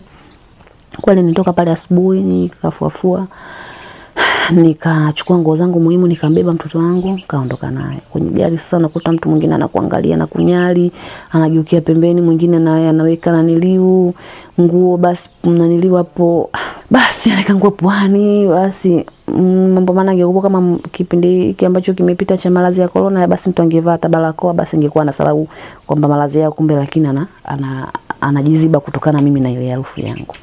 Tukatoka hapa mpaka pale Kongoe. Kufika Kongoe alikuwa anaishi na wazazi wake na dada zake. Kufika mule wakanipokea vizuri tu, kiukweli walinipokea vizuri, nashukuru sana. Tena nashukuru sana na Mwenyezi Mungu amlaze mahali pema peponi, maana yake yule rafiki yangu ambaye alikuwa amenisaidia, mama yake mzazi amefariki. Tena amefariki mwaka jana tu. Nashukuru sana yule mama, na Mungu aendelee kumfanyia wepesi, ampunguzie adhabu ya kabri. Alinisaidia sana, alinipokea. Hanijui, ingawa nilikuwa najuana na mwanae lakini hakuwa ananijua kabla, yani hivyo. Kasema bwana fika leo, lakini kwa hali nilokuona nayo haitakiwi ulale, tunaomba tuende sehemu husika. Kama basi sawa, tukaenda sehemu hiyo. Kulikuwa na ustazi tu sio mbali kutoka hapo, na ni sehemu kutembea kwenda na mguu tu. Kafika pale karibuni, tukakaribishwa. Yani ni mtu tu ambaye ni ustazi tu. Maustazi nadhani wengi mnawajua ni ustazi tu, yani ana sijui ile matungulu kama waganga wengine matunguli sijui manini, hapana. Alikuwa ni ustazi tu wa kawaida, na nyumba yake nzuri tu, safi kabisa, nyumba kubwa tu nzuri. Yupo pale na mkewe na familia yake yupo karibu. Haya, alikuwa anasoma mwenye Qur'ani. Kufika pale karibu sawa, kaambia yule mwenzangu, ndo akasema, yule rafiki yangu akasema nimeleta mgonjwa hapa, ananiangalia, anatoka usaa madonda mwilini, anaumwa. Akaniuliza dada unaumwa nini? Kabidi mimi nimwambie bwana mimi nimepima hospitali, tatizo linaonekana na tatizo laini. Alicheka sana yule ustazi, ndo mtangazaji, alicheka sana. Akasema dada unaumwa hii wewe? Hii ni unaumwa, hii nimefeli. Kaambia umekuja na shilingi ngapi hapa? Mtangazaji sana nikazidi kunyong'onyea. Nimetoka huko nimetumia mahela hospitali vipimo. Dakika mwisho tena ustazi ananiuliza na shilingi ngapi? Kweli hapa kuna usalama hapa huyu kweli ustazi huyu? Pale ndo nikazidi kukuvunja kama. Nikamwambia mimi na shilingi 10,000 ustazi. Kaniambia ilete. Nikampa 10,000. Akaniambia Mungu atakufanyia wepesi, atakusaidia. Kachukua dawa zake 2 3 pale, kanisomea dua moja, kanigia dawa 2. Kaniambia hii weka kwenye maji, yachemsha au ya uvuguvugu, yasiwe ya moto.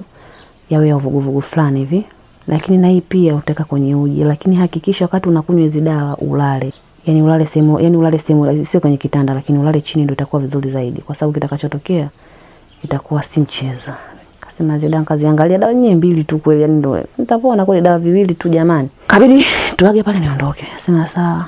Kabidi niende nyumbani pale. Nilipofika pale wakanichemshia ile dawa kidogo vuguvugu nikanywa. Afu aliniambia nikimaliza ile pale afu ndio nige na ile nyingine kuweka kwenye uji. Ndugu mtangazaji, nililala. Sikumbuki kilichoendelea pale.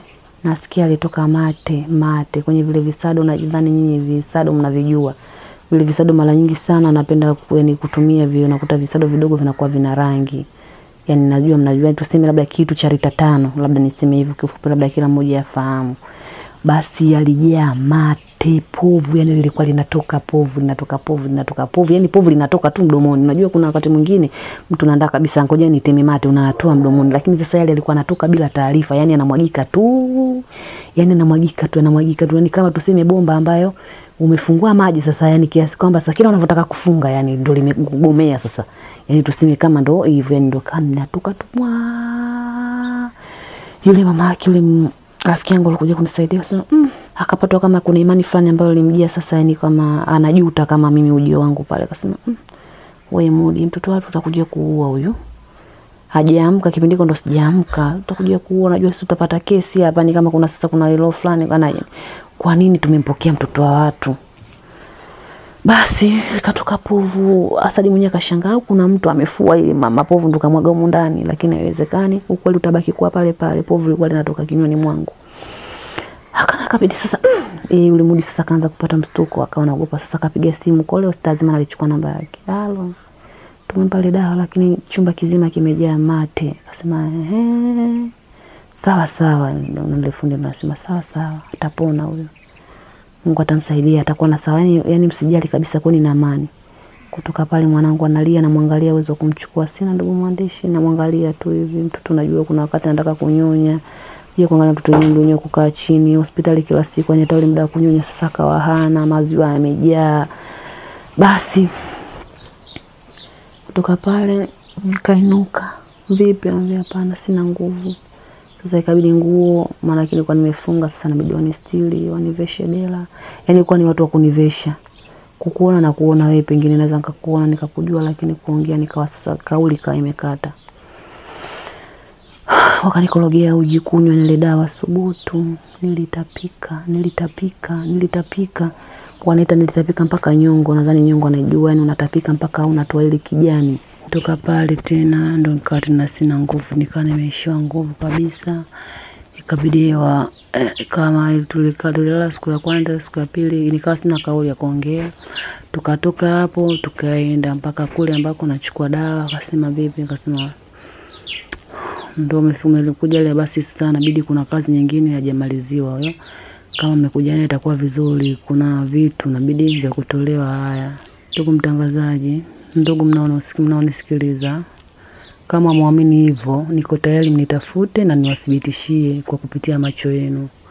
Hata sasa hivi huyo ustazi yupo na anaendelea kuishi, na hivyo anaendelea kutibia bado. Maana yake ni kupo katika matatizo yao. Kuna wengine pia nilipewa dawa moja hiyo, nilitapika kitu kina mfano kama mfupa wa kuku, lakini ule mfupa ulikuwa wa ajabu. Nadhani mnaokula kuku, nadhani mnaujua ule mfupa wa paja, yani vile vile ulivyo, lakini ule mfupa ulikuwa ni mfupi kama kidole gumba. Ufupi wake kimezungushiwa nyuzi aina mbili, nyuzi rangi nyeusi na nyuzi rangi nyeupe.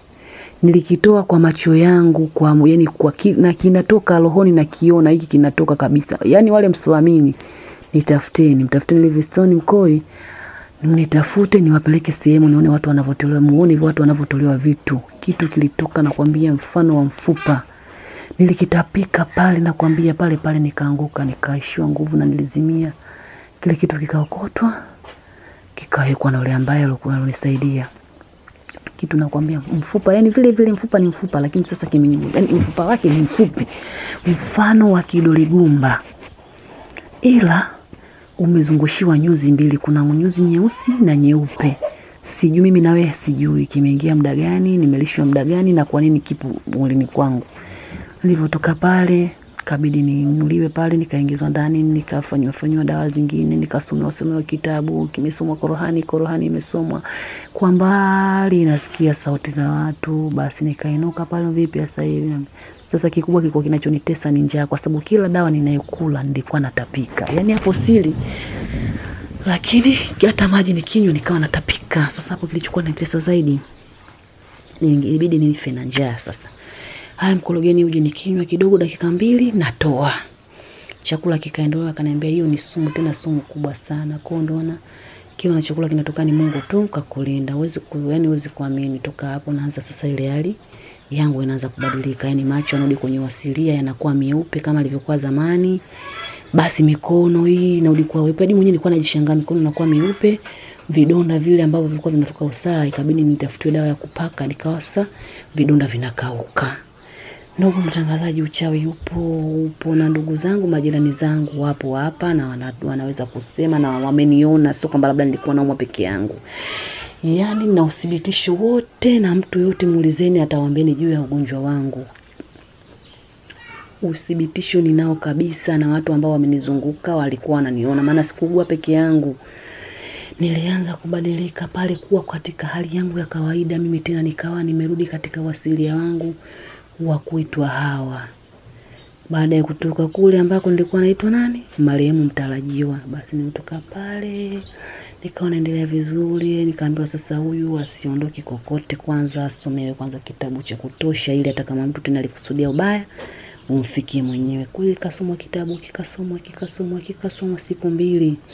Katoka hapo kapewa dawa, akasema huyu asiondoke mpaka amalize tiba. Kipindi hicho kumbuka mume wangu hakuna simu, hakuna message, alikuwa anasubiri simu ya kifo changu. Kutoka hapo nikawa nimepona kabisa. Baada ya kupona tena hapo nikabidi nirudi nyumbani, nikashukuru wote ambao wamenisaidia. Basi wote ambao walikuwa pamoja na mimi katika kipindi cha maradhi.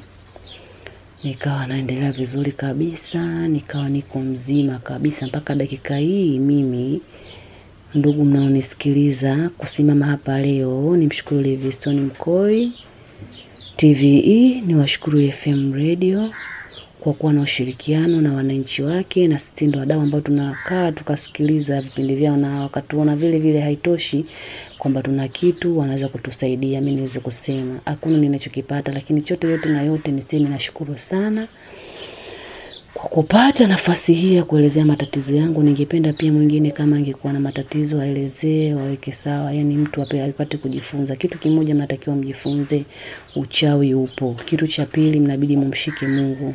Uwe Mkristo, uwe Muislamu, sali kwa imani yako, uchawi upo. Yote na yote niloongea, nipende kuwashukuru sana ambao mmepoteza muda wenu kwa kunisikiliza mimi, ambaye Livingstone Mkoi kapoteza muda wake kwa kunisaidia mimi nielezee matatizo yangu mbele ya jamii. Nashukuru sana, na nayo mengi zaidi, ila kwa leo ningeomba tuishie hapa, kutokana pia baada ya hapo pia kuna mengine yanaendelea kuhusu ndoa yangu, tena ilikuwaje, hiyo tena itakuwa ni siku nyingine. Livingstone akipata muda na nafasi anaweza kaja tena eneo lini kama endelee kumuelezea tena. Baada ya hapo kuumwa mume wangu alivyonisusa, mbele kiliendelea nini mimi na yeye. Pia kama mnataka kujua, ndugu zangu wasikilizaji, mkae kwa makini, mtapata tena historia yangu ya muendelezo ya maisha yangu. Lakini vile vile niombe ndugu yangu ambaye alipotea kipindi hicho, kama alipotea kwa ajili ya Mungu, basi kama amesikia historia yangu naomba nitafute. Na kama vile vile ndo ilikuwa tena ndo basi ilikuwa sio riziki, basi niwezi kusema yote na yote. Nashukuru alhamdulillah rabbil alamin. Nashukuru sana wote wanaofanya kazi FM Radio na TVE, wote niwashukuru, na uongozi wa redio mzima, kwa sababu ni redio ya kipekee sana toka nianze kuishi na kuwa na umri huu. Nazisikia redio, lakini FM ni redio ya kipekee yake kabisa, niwezi kusema hivyo. Hakuna redio ambayo ishaye kunikakaa labda nikasema ipo siku nitatoa matatizo yangu. Nalishaye kutokea kuna redio fulani, lakini sikusaminiwa, sikujaliwa. Kilichofuata tu nikapewa kalenda njoo siku fulani, mwisho wa siku nikawa nimechoka, nikaa nimebaki, lakini Mungu akasema hapana, subiri, ipo siku utatoa kilichokuwa moyoni mwako, kilichokuwa katika maisha yako, watu watakusikia na watu watajifunza. Jamani, mchawi upo, tumrudie Mungu, tufanye ibada kwa bidii, tumshike Mungu, tusali kwa imani zetu. Niweze kuwashauri wenzangu pia, mnapokaa tuna watu tunaishi nao, pia tuna maadui, kikubwa tu kumomba Mungu, maana kila jambo lina sababu yake. Historia yangu kiufupi ndio hiyo, pia ina muendelezo, lakini kwa leo niseme imetosha. Siku nyingine pia Livingstone Mkoi akipata nafasi nitaweza kueleza zaidi ya hapo tena maisha mengine, lakini kuna watu ambao tumeshapitia maisha ya magumu, tushapitia maisha ya tabu, tushapitia maisha ya misukosuko, tushapitia kila maisha ina mabaya, ila na bado tunaendelea kuishi. Mungu yupo kasimama nami, na mimi leo kama mwanamke nimesimama tena, namshukuru Mungu, maisha yanaendelea na familia yangu inaendelea. Ni hayo tu yangu, nashukuru sana wote wanaosimamia TVE.